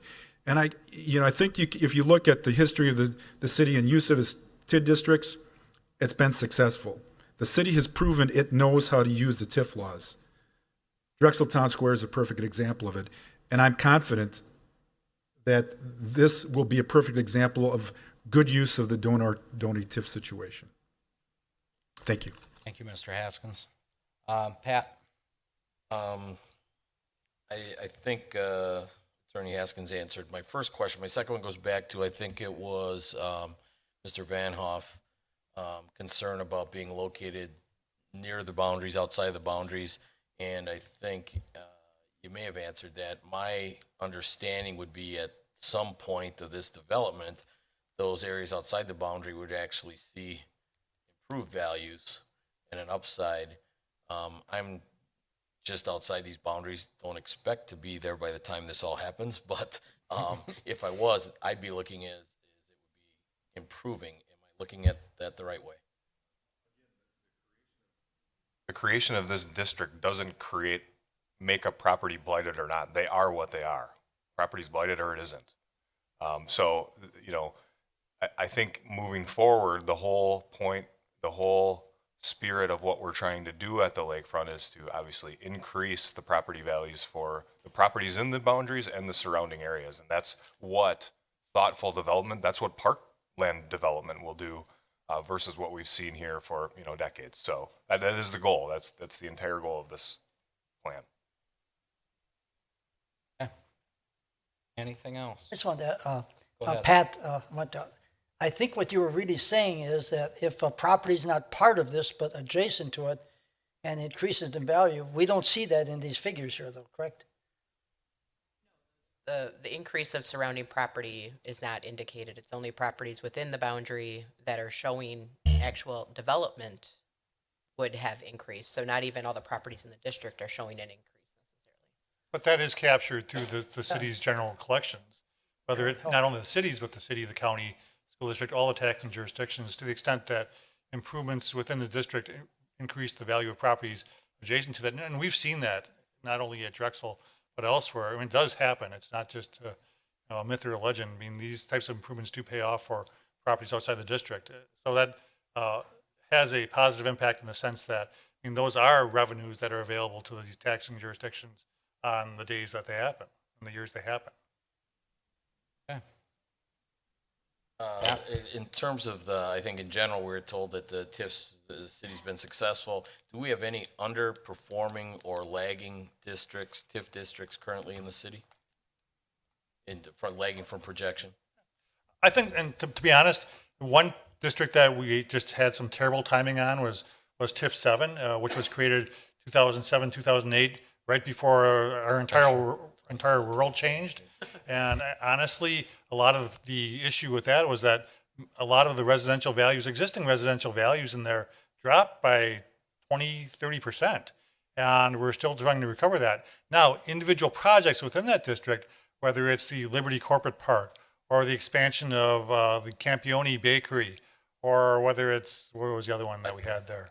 Black Bear. Black Bear. Very successful. And in fact, they have been cash flowing and accomplishing what they needed to be. But again, that kind of unfortunate timing with respect to what happened with the real estate values, and specifically residential real estate values, has hindered the performance of that district. Okay. Commissioner Chandler? Okay, so my question is in regards to TID 6, how it feeds to TID 13. So the revenues that come from TID 6, are they only helping for infrastructure updates, or is it for everything? It could go towards anything that's listed in the project plan. And I'm kind of jumping ahead, I think, to Jolina's upcoming presentation. By statute, it can only occur for 5 years. So we would be looking for an initial transfusion from TID 6 of that 1.8 million that Mr. Haskin mentioned earlier. And then currently TID 6 is bringing in roughly 400,000 a year in tax increment. And so it's only a maximum of 1.8 million. But 1.8 is, will be the current fund balance for TIF 6, and that would be the initial transfer. And then what would the transfers be thereafter? It would be what TID 13 needs, or the difference of any expenditure, or the revenue less the expenditures of TIF 6. So we utilize audit costs and things that we have to do for certification every year for each TIF district. So any revenue that would be left in that district, if TID 13 needed it, it would be transferred. So it's possible for TID 13 to use all the positive revenues from TID 6? It is possible within that 5-year time frame. TID 6 currently has no more expenditures or any obligations in that district, and that's something that we have to look at and report when establishing the donor-donee relationship. And so with the donations from TID 6, I want to make sure I understood correctly that we're just not funding TID 13. It would go to something specific. Correct. It would go towards project costs in TID 13. Okay, but not a specific project cost. It can be anything. Is that Anything right? that's been identified in the project plan of TID 13, correct. Okay, thank you. Alderman Guzekowski. I just think as you look at the concerns of our colleagues up here, you know, traditionally, yes, a TID, you want to have it stand on its own merit. I think, though, as you look at the big picture, we really have an opportunity right now with the lakefront that I'm afraid if we let pass us up, that's where we're going to miss the boat. So I think this is really a pretty neat idea, clever, with this, what do we call it again, the donor TIF? Donor. That I think this is really a good use of the terminology or the TIF. So I think this is a really good idea. So I think we should just take a leap of faith here and see what happens. Bridget? I don't mean to belabor, but I just want to give the commission some additional information that the council would normally have in terms of our history with the TIF districts. Oak Creek has historically closed our TIF districts early. So we've been high performing in our districts. We have made the case of closing these TIF districts early. So yes, it is odd that we are here asking for the donor-donee relationship. As we've stated, it's the poster child for these situations. There isn't like this huge cash influx after closing a TIF district. So if you want to think about your tax bills, we closed TIF 4 this past year. So, you know, things didn't just completely open up and your bill was reduced by half. And we closed TID 9 the year before that. So we have been closing these TIF districts early. These taxing jurisdictions do gain additional tax relief as well as the residents, but it's not this huge dramatic situation that we have. So to Andrew's point, the dollars that TID 6 has generated based on good development and success in that district could be served for the greater purpose right now of TIF 13. Great. Thank you. Just a follow-up question on TIF District number 6. You mentioned for 5 years we'd get the money. Now, how many more years does TIF District 6 have after that 5 years? In other words, could it close out even sooner anyways with taking out that 5 years worth of revenue? Depends on development can Well, affect that's that too. They said it's all paid for, the cost of. So the 5 years would take it to the closure of TIF 6. Oh, that would, okay, thank you. Okay. Of course, yeah, I'd like to Last know. one, Fred, and then we're gonna Okay. keep moving. I just have a question. How many TIF districts do we have now? And where do they stand as far as a total for those? And could other money from those be applied to 13? We have 6 open TIF districts. And no, you can only establish the donor-donee between 2 districts. So the TID 6 couldn't turn around and donate to TID 7 right now unless we would go through a full process like we have today or will be doing. What I was trying to get at is if we closed out 6, and then could we go to another district and take money from that if it's making money, move it into 13 after those 5 years? I think we could, however, we don't have any other district currently where I could say in 5 years from now, I would be eyeing that one. And So I don't anticipate The plan that. does not call for that. Correct. Within 5 It does years, we not. think we'll be drawing an increment out of there. Correct. We will have drawn the development. So there is a timetable plan. I was just looking at additional support for 13, is what I was kind of. I'm glad you're starting to like this donor concept, Fred. He wants to go further. I want to keep your job, Mayor. Well, and also we didn't spend a lot of time on page 26, the development assumptions. What also setting up this situation does is allows you a little more time to assemble or to develop a strategy to implement your first few development projects. So these aren't extremely aggressive timeframes in terms of development, so it buys you a little more time. Just trying being to conservative. help pay off. I appreciate that. So, I do have one more question about Okay. boundaries. go ahead. Because I believe one of the residents brought it up in regards to the residential area and the boundaries around the homes. Where exactly is that? What area is the concern? That they're mostly residential next to a historical area which wasn't included? Is that the spur on the side to the left? I think you're referencing where somebody said a parcel or a house was kept out of the boundary. But I want to know what houses are in the boundary. Sure. Is that the spur to If the you, left? yeah, so this map is very small, but up near the north end, 1, 2, 3, 4, and then the series 11, I think through 14. The parcel list that you see on page 9, or also in the blight study, which is in the appendix, that tells you the land use, so it'll say residential. The reason why certain residential properties are in there is really that they're adjacent and within this overall redevelopment district. So many of you, I think, know that this area already is a redevelopment district in your community. We actually shrunk that boundary down quite a bit to create the TIF district. And so the parcels that are in there are really related to connecting the overall area. It's not suggesting those people leave or things change by any means. It's just. Which area are you If Is there a way you can? if I may, I think what one of the audience members may be Upper left of the map. referring to is there's a property, if you see adjacent to number 30, I don't know if Carrie can go there, there is, you can see where that, just to the east of that is not included as part of the district. That is a relatively newer home. It was just a decision not to make that part of the district. There was nothing that would have prohibited us from doing that, but there was no need to include that parcel. And the only reason I asked that, because on page 13, it's not listed as residential. Is that the yellow, the little yellow? So on page 13, it would be the parcel directly to the right of where it says number 30.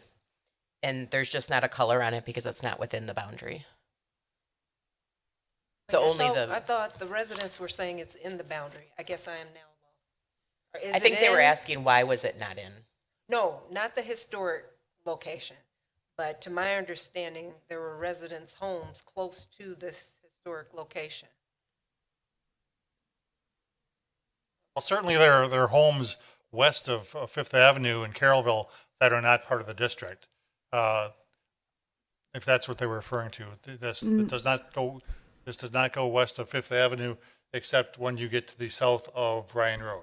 Yeah, I was referring to the existing homes east of Fifth Avenue and those two areas in the northern part of the district that he had pointed to. There's about 9 residential, well, at least, I want to say at least 7 of them are solely residential properties in there. So my suggestion, since that one property was able to be carved out, why could our residential properties also not be carved out? Is there a reason for them being in there, or can they be carved out? Well, one of the things, I mean, certainly there's some discretion to adjust boundaries. If I were to make a suggestion to any of those property owners as to why it might be to your benefit to be in the district, that would allow, for instance, the possibility that should there be a developer who may be interested in your properties and maybe consolidating those, to work with the city on financial incentives. If they were not in the district, that would not even be a possibility. So I would suggest to you that, I mean, aside from being uncomfortable with being within a blighted district, again, your property is not designated as blight. None of the residential properties within the proposed boundary of the district are designated as blight. But if you're not comfortable with that, I just would remind you that if you're not in the district, you would not potentially be able to reap the benefits of some of those project costs that could be helping you in the future. Improved roads, improved infrastructure in the area. So at this time, are we done? So what does that mean? Does that mean you cannot take it out of here, or it cannot be removed from the boundaries? The boundaries are set. It's really, I as mean, shown. If someone were to kind of explain what they feel would be the disadvantage of being included in that district, certainly this commission, this council, this joint review board has the ability to modify the boundaries as they see fit. I'm suggesting that on the face of it, it might not be in an individual's best interest to not be in the district. It's certainly up to them. Correct. But it's up to this plan commission, this council, the joint review board to set the boundaries of the district as the whole. With discussion? 1 minute, Rosemary. I have 3 questions. Okay. It is my understanding that the boundaries can move at any time with a vote of 2/3 by the council. Is that true? It's not true. Oh, it's not true? Not true. You're lying. No, I'm not. It is my understanding that 18 Second- acres. second If I question. may clarify, just for the point of the commission, that we were able to do a boundary amendment, I believe up to 4 times within the life of the district. And each boundary amendment will require a public hearing going through this plan commission, the common council, and the joint review board. So, two-thirds vote I mean, in I would again appreciate if you're stating something as fact, make sure that it in fact is a fact. Thank you. Boundaries Second question. Second question. Of the 114 acres of the DuPont property, it's my understanding that only 18 acres are going to be parkland. So Mr. Garden would be correct in that this is blocking us from the lake. And the third question is, why are we going a blight? Why aren't we going environmental? Environmental is more in tune. And fourth question is, can donor TIFs exist between 2 regular TIFs, or does it have to be a blighted TIF to create a donor? I will defer that one to Doug. It would be my guess. I think a TIF can donor to any TIF. That's No? not true. It has to be, Not true? as I referenced Then in I the stand presentation, corrected. actually earlier, the recipient or donee has to be a blighted TIF. And my guess with the Where do you DuPont get that? property, with your second statutes. question is, they were going to put up a fence and just block it off completely. And the city prevented that from happening. So we have already opened up that parkland as, I guess someone would have to explain to me how opening up a brand new 30-acre park with a new lakefront parkway and is blocking off access to the lakefront. I don't see that happening. thank you for your questions. Okay, on that, Mark, one last time, then we're moving on. All right. Before I mention the boundaries with Bender Park, we've been kicking around stuff with blight and everything, and that should be on question number 6, so we wasted a lot of time on it. But anyway. Oh, it'll make 6 But that much anyway, lighter. going back to my boundary question, with redrawing the boundaries before we make a definitive decision, I suggested before that we look at on the west side of the railroad tracks between Highway 32 and Bender Park for that prospective sewer line. Now, if we're looking at a District 2 return increment, there's 6 other properties there besides the O'Malley property that we could get return on increment from.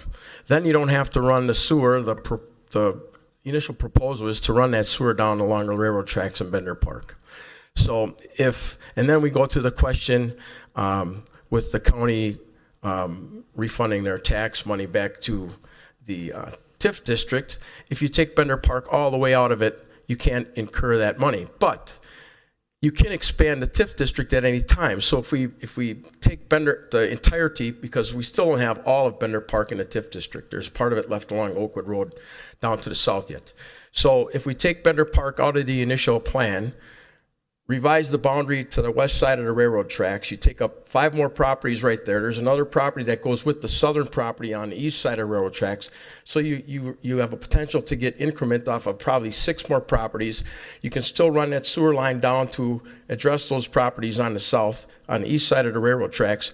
And you can come back and expand the TIF when you decide to include what part of Bender Park you want to put facilities on, and then you can still retrieve the tax money out of Bender Park.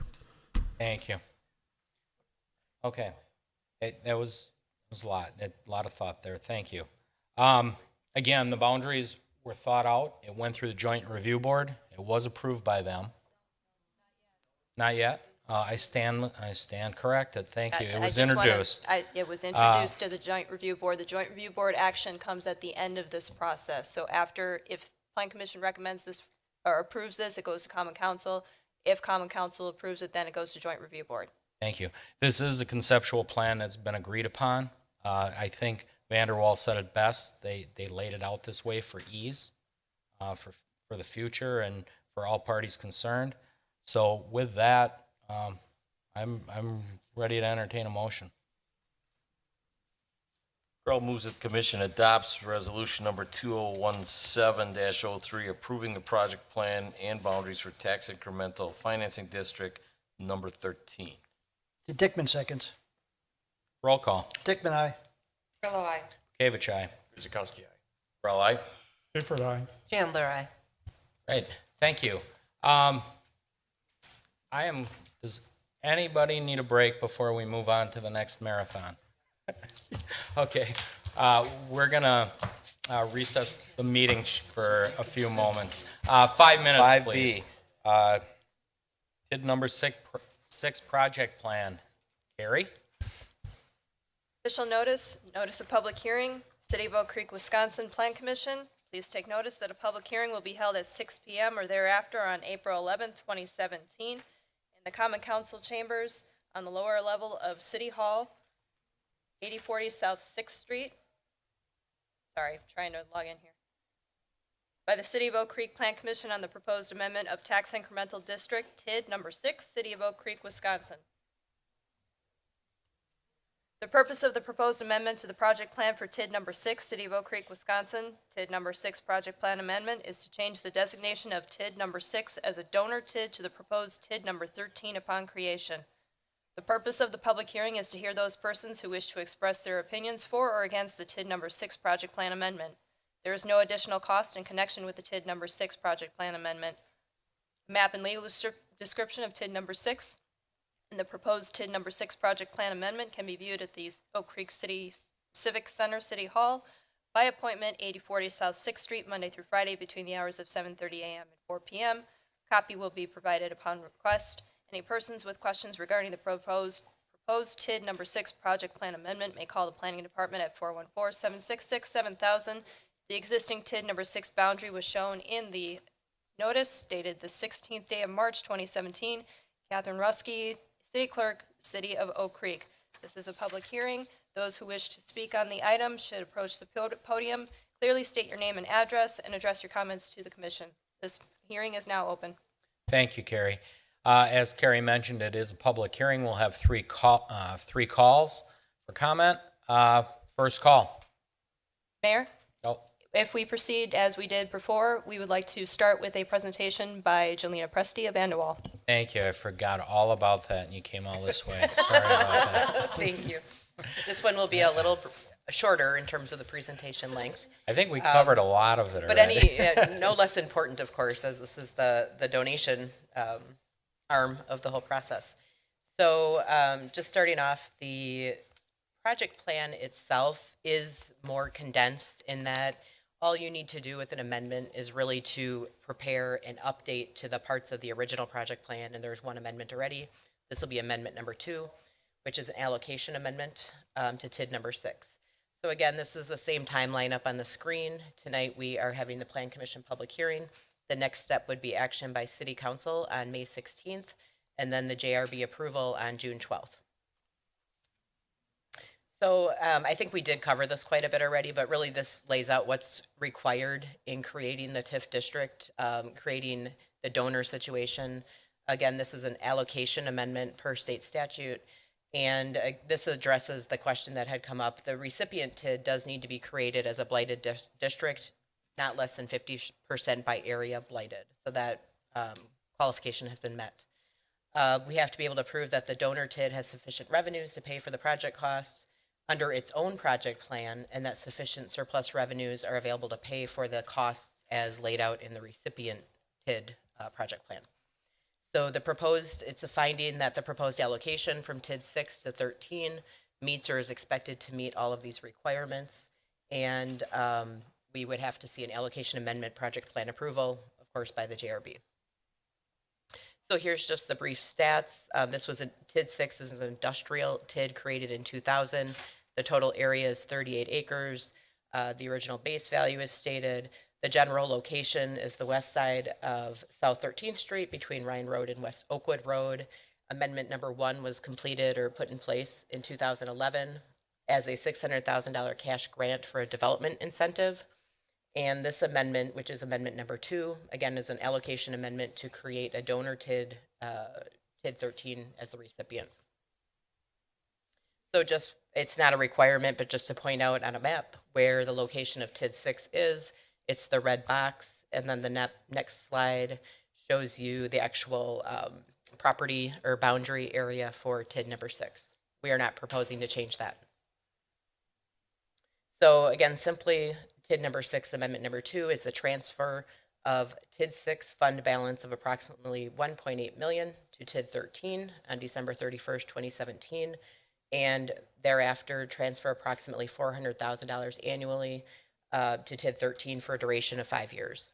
And that would be in consideration of costs that are in place for maintenance of TID 6 that would be removed to make sure you continue to pay that out. Excellent. That That concludes was my quick. presentation. That was quick. Very good. I will proceed with the public hearing. First call. Rosemary? We are on, yes, we are. Okay. Chapter 66, 1105, 2 and 2A. None of the following may be included in project costs for any TIF after 7/31/81. A, the cost of construction of the community and recreational buildings. When you're going to transfer money from donor TIF 6 to 13,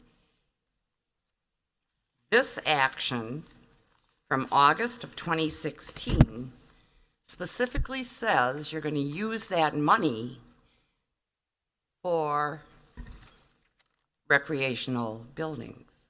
Are you allowed to do this kind of a transfer?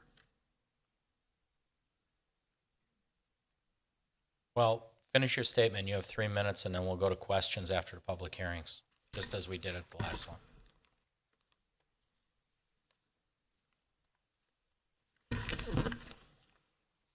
Outside smoking a cigarette. I think that's the end of my question. Write that one down.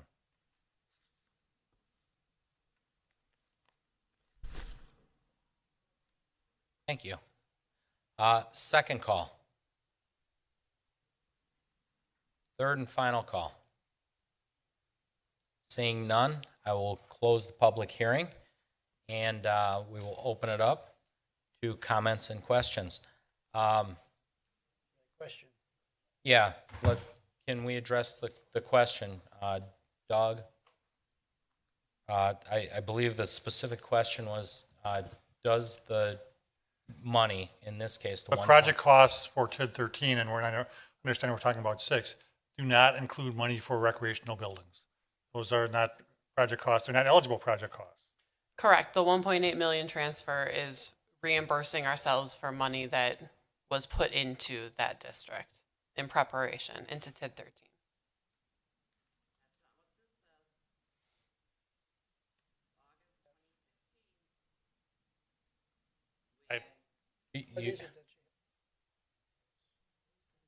So, You gotta talk in a microphone. yeah, please. If you look at item 13 and item 14 from the August 2016 council meeting, when Peterson promised 1.8 million. And once that money's dropped in there, they have the ability to use the money for anything they want. Project costs, correct? Yep. And those project costs include the building of the pavilion. Project costs do not include recreational buildings. That's right. Yes, they don't. Correct. Correct. Is commission clear with that? Okay. Project The one- cost? They kind of answered this for you before, Commissioner Chandler. The 1.8 million is going to any listed project that was in the project plan. Okay, pavilions were not listed in that plan. And I would just add, regardless of past notes or discussions, what you would be approving is within a project plan. Correct. It has, I mean, that has to be legal and that has to be an eligible project cost. Thank you for that clarification. Comment from the commission. I know we kind of strayed into this quite a bit, so I think we fleshed it out pretty well. We're all Wally? set. No, I'm just saying, we're all set as far as I'm concerned. We're all set? We've heard a lot about it, unless Fred, you got something. Fred? I just have one question about Amendment 1, where we had $600,000 grant. Where did that money come from, or how did that generate? It was a prior amendment in TIF 6, so at that point, there was a development, which I wasn't here during that time, so I'm not sure which one. Doug, did that have to do with the water main? It had to do with the relocation of a previous with Crothhill. infrastructure, yes, for Crothhill. The water main had to be moved. And I'm going off memory, Yep. so. It's That's actually in the report. Amendment number 1 in 2011, additional funding for cash grants and developer incentives, a portion of which designated for the relocation of water and sewer That water and utilities. sewer, yeah. I was just curious. No, good question, but yeah. Boy, that time flies. That was a while back. Okay. Anything else from the 11. commission? No. With that, motion. Okay, Dickman makes a motion that the Plan Commission adopts resolution number 2017-04, amending the project plan for tax increment financing district TID number 6. Kuzikowski, a second. Roll call. Dickman, aye. Grillo, aye. Kavich, aye. Kuzikowski. Gorilla. Seifert, aye. Chandler, aye. All right. Moving right along, we are going to item 6F. For your pleasure, another TID. Carrie. Official notice, notice of public hearing regarding the proposed project plan amendment for tax incremental district TID number 11 in the city of Oak Creek, Wisconsin. Notice is hereby given that the Plan Commission of the city of Oak Creek will hold a public hearing on April 11, 2017 at 6 p.m.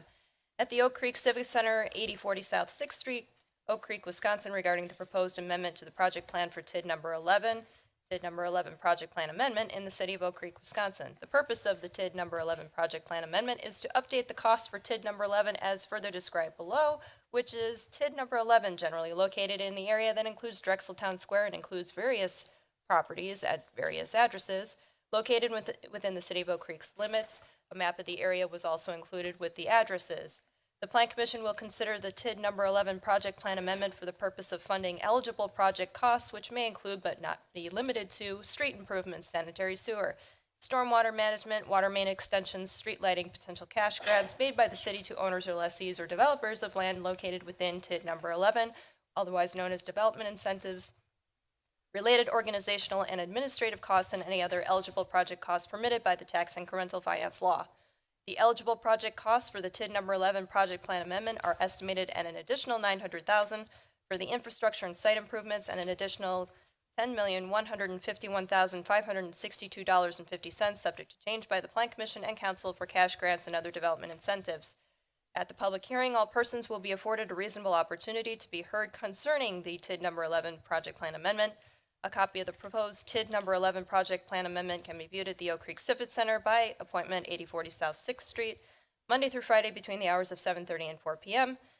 A copy will be provided upon request. Any persons with questions regarding the proposed changes may contact the City of Oak Creek at 414-766-7000 during regular business hours, which are 7:30 a.m. to 4 p.m., dated the 16th day of March 2017. Catherine Ruski, City Clerk. Publication dates were March 23rd and March 30th. This is a public hearing. All those wishing to speak on this matter should approach the podium, clearly state your name and address for the record, and address all comments to the commission. This hearing is now open, and if you would like, I can provide a little bit of background on this one. Please, Carrie. So TID 11 is more commonly known as the area for Drexel Town Square, and what is being proposed this evening are a couple of updates. One would update the introduction with the proposed amendments. Also an update to Section 4, which is detailed list of estimated project costs, which would reflect the increased project costs and developer incentives and loans for phase 2 of Emerald Row. Add project costs and developer incentives related to the proposed manufacturing facility and associated parking for the property at 8142 South 6th Street, which is actually to the south of where the proposed waters development is and south of City Hall and the library. Reflect additional project costs for a portion of a proposed parking facility at the former location of Phase 3 of Emerald Row, which actually is in south of where the proposed freighter is under construction, actually, and to the west of where the existing apartments are. So kind of where Emerald Preserve meets the apartments and freighter, kind of in that area. Would also update Section 5, which is the economic feasibility as it relates to the proposed changes, the summary of sources and uses table, and update maps 3, which are the conceptual land uses, and 4, which are the proposed improvements. These amendments are included in your packet. If you have further questions, I'd be happy to answer them. The staff recommendation is that the Plan Commission adopts resolution number 2017-05, amending the project plan for tax increment financing district number 11. Mr. Mayor. Thank you. Again, it is a public hearing. We will make 3 calls. First call. Name and address, please. Rosemary Anderson, 3920 East Ryan Road. I have concerns as to our debt. And again, we've got 99.6 million out there right now in TIF debt. This would add 10 million to it. The city water utility is in debt 20 million. Our schools are in debt 96 million. With all of the apartments that are being built, we may need 4 more elementary. So that'll add to that 96 million on our school debt. We have over $50 million that we owe in future employee medical cost. We also, our police department is not paid for. I don't know about our fire department, our new fire department over here, and I'm not sure is streets paid for yet, but I don't have those figures. If we take the $181 million that we are currently, which would be 171, excluding this 10 million that you want to approve tonight for developer incentives, what is our debt limit? Moody said years back that it was 175 million, but if I add this all together, I'm coming up with 246 million. And I assume that because we've added with the TIF to our base value, that our limit for debt has increased. Moody also said, again, we are above average debt. We have a large amount. 3 of our TIF districts need long-term financing, so we're going to have additional cost on that interest. 1 minute, Rosemary. All right. And in this project, the last TIF one, the loss of tax-exempt status of municipal bonds or broadening of the purpose of future tax-exempt bonds would affect market conditions. Our interest rates are going up. If we lose any of our power plant revenues, that's 7 million we get a year, 2.5 being mitigation, we are in serious trouble.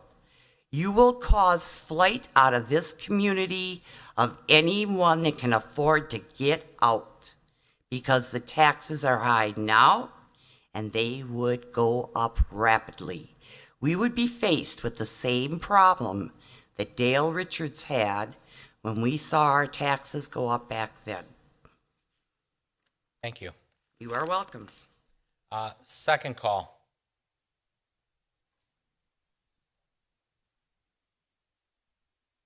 Arden Degner, 8540 South Pennsylvania Avenue. I suspect this increased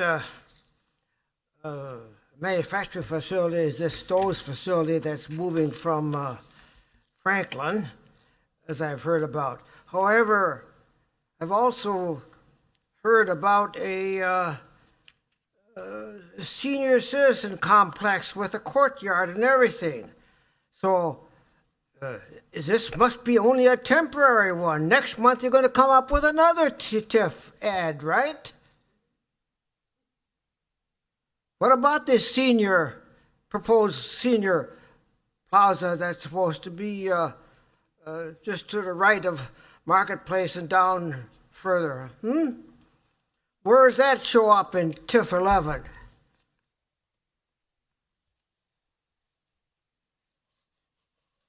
Thank you. We'll address all the questions after the public hearing. Thank you. Yeah, thank you. Third and final call. Okay, seeing none, we'll close the public hearing. We'll start with the address of the questions. Let's start with Rosemary's. Bridget, debt limit. I'm honestly not sure where to start. I do have up on the city website our most recent official statement, which is the document that we go through every time we issue debt. We go through this document with our financial advisor as well as with Moody's. So that looks at all of our debt. It looks at everything that we have, all of our revenues, our expenditures, our audit. And it also talks about by statute, your debt limitation. So we have a legal debt capacity of 5% of your equalized value. That's what the state sets. We have 36% left. So we are, not at that cap. We're not nearing that cap. That's 57 million of debt, and this also adjusts as our equalized value will grow. So there is no worry in terms of that at all. I'm not going to go into each of the respective buildings and they're paid for. We're going through the debt we're working through. We have a long-range financial plan, which Moody's looks at every time they rate us, every time we have a new issue. So yes, we do have some short-term bonds out. Commissioners may not know that the Common Council chooses, as well as staff, to go through the short-term bonds, especially in our TIF districts, because that gives us 2 or 3 years to actually get that development in the ground generating tax revenue. So that way we can cash flow the debt payments by having that tax revenue in. So Moody's is aware of this procedure. It is not uncommon. It is something that is frequently used, and that's how we administer the debt, especially in the TIF districts. So from a financial standpoint, we have held at an AA2 for last 10 plus years and have sound financial policies as well as management and backup plans, for lack of a better term, in our development agreement, which Moody's has all of those. For every issue that we go through, every debt issue, it is an exhaustive process of getting them that documentation, proving to them that we have a plan and a backup plan for this debt. Thank you.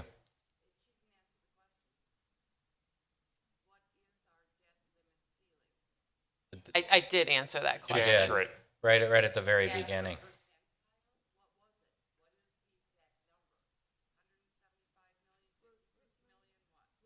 Can't talk to her. You gotta go. As I stated in the beginning of where I was referencing this document, it is the official statement, which I have talked with you about many times, letting you know that it is on the city website and at the front counter for viewing. We have 36.69% of unused in debt, 57 million. We could 57 borrow million? 57 million more today and still be within state statute regulation. So we don't have the 65 million we need for Caraville. What?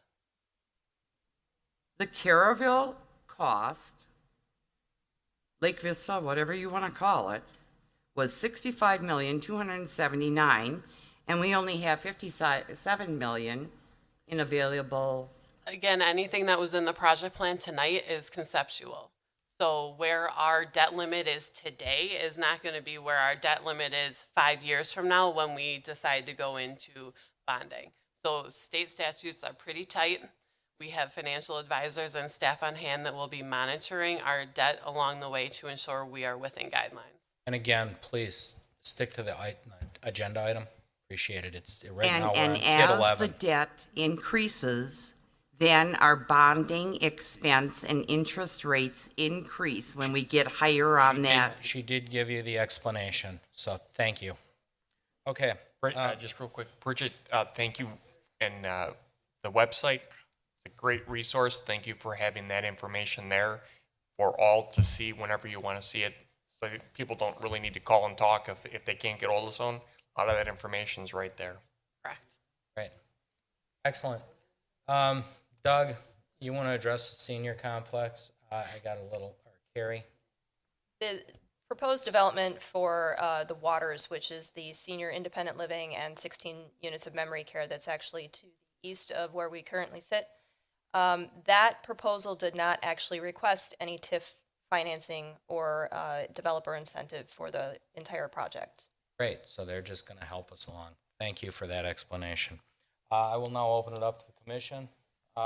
Commissioner Dickman. Okay, looking at the estimated project cost, they've got one section where it says shared parking, and I don't know exactly where that parking structure is. Would it help us?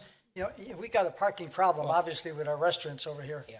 And I was wondering, is this going to help it some as far as alleviating it? That is the Or plan. is it too far away? Andrew? I could probably, oh, didn't see the light. I can probably speak to that. We're looking at some global solutions, and I don't want to characterize Drexel Town Square as having a parking problem. We have a future parking. We have a future parking problem in that we'll be limited in the volume of people that we want to drive here in terms of our large events. We'd be capped right now at the events we want to have to bring 1,000, 2,000 people here. That's what we're really planning for. There's been some, in addition to what we're talking about here, and I'll get to that specifically, there's been some discussions with the remaining property to be developed and parlaying, I guess, for lack of a better term, or co-opting maybe, some of their parking lot space for shared off-peak, public use. That specific remedy is part and parcel of the Zune development, which is to the south of this building. There's also some capacity reserved for the city for special events in the Freighter parking ramp. And then this shared parking concept in your detailed list of estimated project costs really details what was the former phase 3 of the Emerald Row development, which is right behind Freighter. Freighter had encroached upon that property a little bit with its development plan, and it left a remnant property that's not best suitable for more housing development or whatever. And right now, which is the subject of number 3 here in your costs, we're working with the developer of Emeraldo to maybe promote some sort of shared parking structure / surface lot, and then maybe some unique park-like features as well. So that concept is coming together, and we're hoping to get an additional 75 or so publicly reserved spots on that piece. So kind of cobbling a few ideas together to help with those large events we want to have here. Carrie out of the box thinking, very creative and collaborative. We got to do something about the parking. Fred? Yeah, I just have a question. What was the original cost for TIF 11, and what was the time element on that? I didn't mean to put you on the spot, Oh, but I I just was curious. I can't think electronically where I can access that quickly either. I do not have the original cost for TIF 11. We did anticipate TIF 11 to go through the full life of that district or shy of 1 year early. So that would be 2032, 2031 for that district. And what you do see in front of you is, in terms of the financial analysis, is specific to the three pieces that we're talking. So the increment and the taxes that are on here, as well as the expenditures, are very specific only to phase 2 and 3 of Emerald Row, as well as the potential development here at 8142. So kind of a vacuum. Doug, I don't know if you have, sorry. Thank you. She'll get back to you. Curious.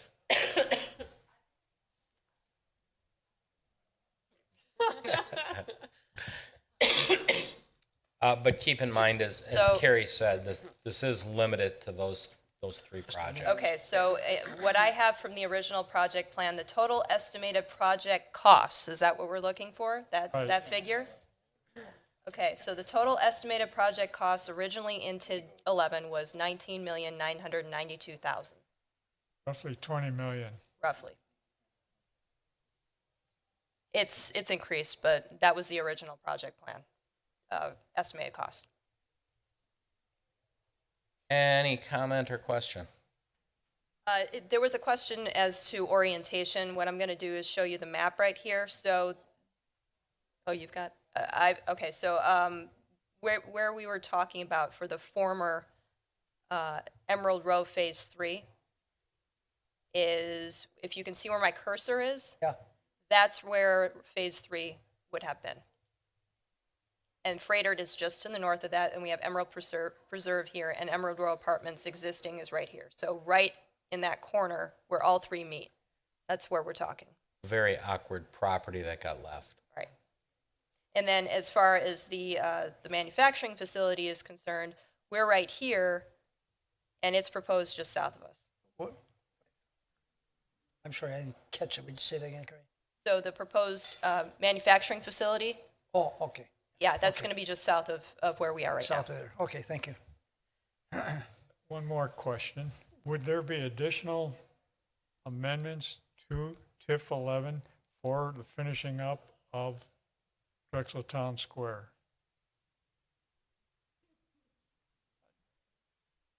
I would say only if needed. You know, as you know, 2 years ago, we didn't know these amendments would be needed. So I don't want to, discount anything in the future that may be unforeseen.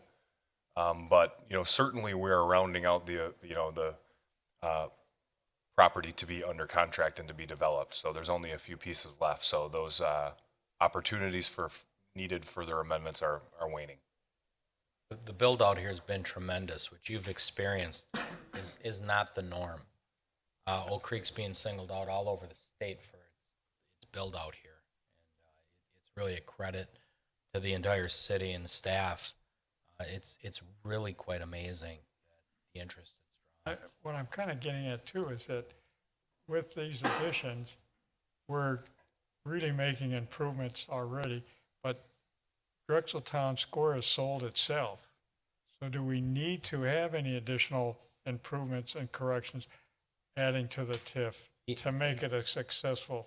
These actual improvements, in my opinion, stem from the success of Drexel Town Square, that we're actually out of room at Drexel Town Square, and we need to park either above ground or underground, because much of this is parking concerns. And again, we don't have a parking problem now, but in the near future, when it's fully built out, that will become a concern. So, we're being proactive on the solution now. Well, I was just getting at additions. What point do we get to that Drexel's Town Square is completed? It's that we have to add additional funding to the TIF to keep it going. It's getting there. I mean, we're just about, I don't think we have much land left in here, do we? Or am I mistaken? Or there's some hidden lots I don't know about? Mayor, I mean, I think I harken back to some earlier comments that you made this a couple hours ago. You saying my meetings go long, Doug? About being in a position to capitalize on opportunity. And I'd like to think less about amendments to this district or any other district in terms of just the dollars, but rather by putting the city in a position to respond to opportunities and to capitalize on the investments that's already made. So much as we were able to capitalize on the investments that this common council made in infrastructure like the Drexel interchange and Drexel Avenue for this district as well as 12, should the opportunity arise in the future to capitalize that in a very fiscally responsible manner by amending this district, I think that the hard work that this community has done in terms of creating those infrastructure investments will put us in position for that council to make that decision. So I guess it's an answer. I mean, are there other projects on the horizon that might require an amendment? Possibly, but those would go through the same process that each of these TIF districts went through. And I mean, should the city in a position be that fortunate to be in a position to attract the same caliber of project, I think that it's just kind of a testimony to the position that it's put itself in to make it attractive for those projects and to make it attractive for projects that will increase the bottom line for this community. Thank you, Doug. What I was kind of getting at, not dragging it out, but, you know, if we're looking down the road for a couple more projects or potential, why don't we add them right now rather than bring it back in another year and say, oh, we want another. Yeah, I mean, I understand it's actually a great question, and I think it speaks to the fiscal responsibility of staff in this community is that we're not going to expose the city to any speculation.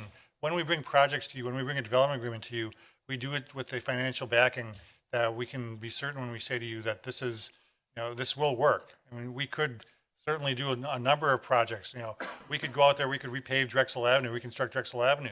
But absent any project to make that financially feasible, I think it'd be irresponsible for this community to engage in that in a speculative nature.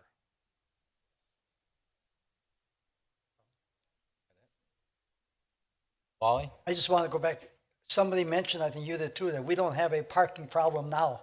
Maybe not outside Meyer's store, but I'm getting flack all over from my daughter works at Northwestern Mutual, our neighbors, our relatives that go over to eat, and I don't like to mention names, but the Pizza Man or Bell Cantina there, they cannot find parking. Way and to they fly say, under if you the don't do radar with something- them names, Wally. Very I'm just stealthy. saying though, don't say we don't have a parking problem because they're asking me for answers. What are they going to do? They said, why didn't you make a park there? Why didn't you make us think? That's off this Again, one. Very key. You can define a parking problem in many ways. A lot of people in Oak Creek are used to walking 35 feet from the door. This is a different concept where people do tend to walk more. So you may have to park on the back end of City Hall and walk 2 blocks.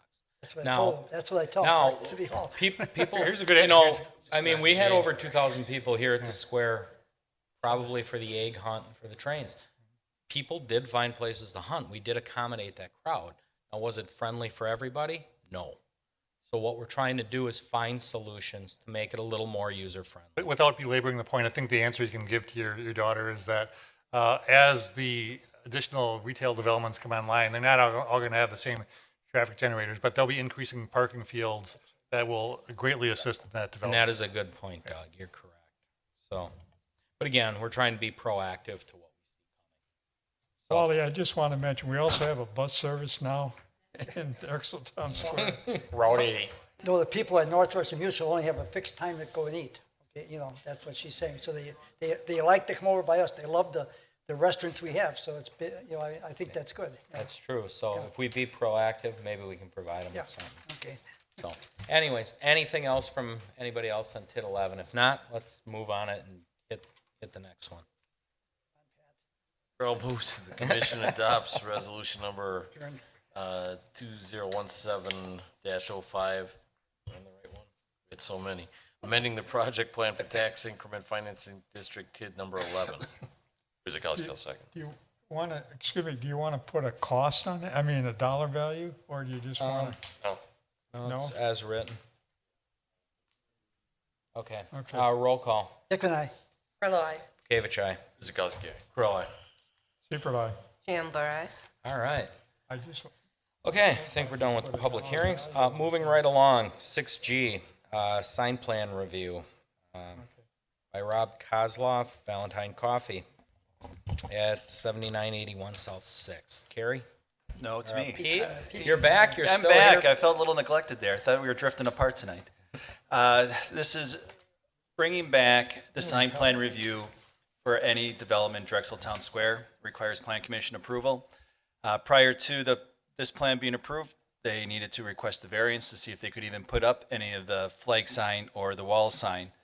So what we talked about earlier, as Doug said hours ago, at this point now, if you're comfortable, a variance was granted, that a motion should be, staff recommends that a motion be made to accept the sign plan as proposed for the tenant space at 7981 South 6th Street. Sounds good. Thank you. We shouldn't have any questions No going on questions. this one. We're just accepting what we gave a variance for. So, motion? Carl moves that the commission approves the sign plan submitted by Rob Kashavarov, Valentine Coffee, for the building located at 7981 South 6th Street. And Dickman second. Roll call. Dickman, aye. Corolla, aye. Gavich, aye. Guzekowski, Corolla. aye. Secret eye. Chandler, aye. All right, and now for the most patient people in the room. Yeah. Rezoning. 6H, rezone conditional use permit for the Ridge Community Church. Carrie?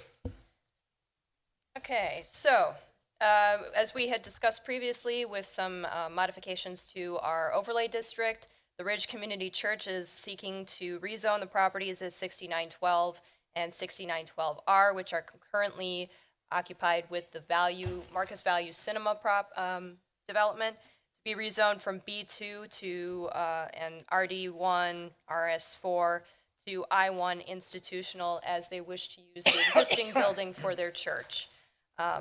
They will be remodeling the existing theater building. There's no plans at this point for any exterior renovation actually there might be exterior renovation, but no expansion, no new buildings. Currently no proposal for development on that remnant parcel. Zoning text amendment was recently approved to allow for the religious uses in the overlay district. So there's some information in your packet regarding proposed hours of operation, what they intend to include, which are such things as a cafe and children's area in addition to their auditorium for church services, etc. They're anticipating about 3 to 4 employees on site at any given time in the initial operation, and other than routine services such as mail delivery, garbage pickup, etc., deliveries for supplies are only anticipated weekly. Exterior renovations, as I mentioned, might be coming before you at a later date as plan review. Parking requirements, 1 stall for every 3 seats based on the maximum capacity. However, since the interior renovations are currently being planned, it's a little bit difficult for us to determine whether or not the existing parking meets the facility needs. However, we've heard from the applicant that the existing parking on site does meet their needs as anticipated. Currently about 400 to 600 stalls exist on the property. There is room for expansion if necessary. And with the above in mind, staff recommends approval of the proposal. The exact recommendation is that the Plan Commission recommends to the Common Council that the properties at 6912 and 6912R South 27th Street be rezoned from B2 Community Business, RD1 2 Family Residential, and RS4 Single Family Residential to I1 Institutional with no change to the RRO Regional Retail Overlay District with a conditional use permit for a religious institution after a public hearing and subject to conditions and restrictions that will be prepared for the Commission at the next meeting, which is April 25th. Mr. Mayor. Thank you, Carrie. That was good. One breath. I'll open it up to questions or comments from the commission. No, I just wanted to ask Carrie, on the drawing that we have here, the red check marks, there's some of it that's in the yellow, and then there's, on the right side, there's a piece that's, in the white. Is that all part of the proposal, or just where the theater's at? There are 2 parcels. The parcels are in red. The yellow indicates the overlay district. So the existing building is in the overlay district. Right. The remnant parcel is not. That's all that indicates. It is 2 parcels. Since they're buying both, they're asking to rezone both. Both, okay, thank you. Oh, I just want, Brett? they will then own both of those pieces of property. Correct. Do they own them now, or I believe there is a purchase and sales agreement or some other kind of intent to buy. now is this going to be a church itself as a function, or is it going to be an overflow of their church that they have? This is a new location for them. They have an existing location in Greenfield, so this will be a church facility.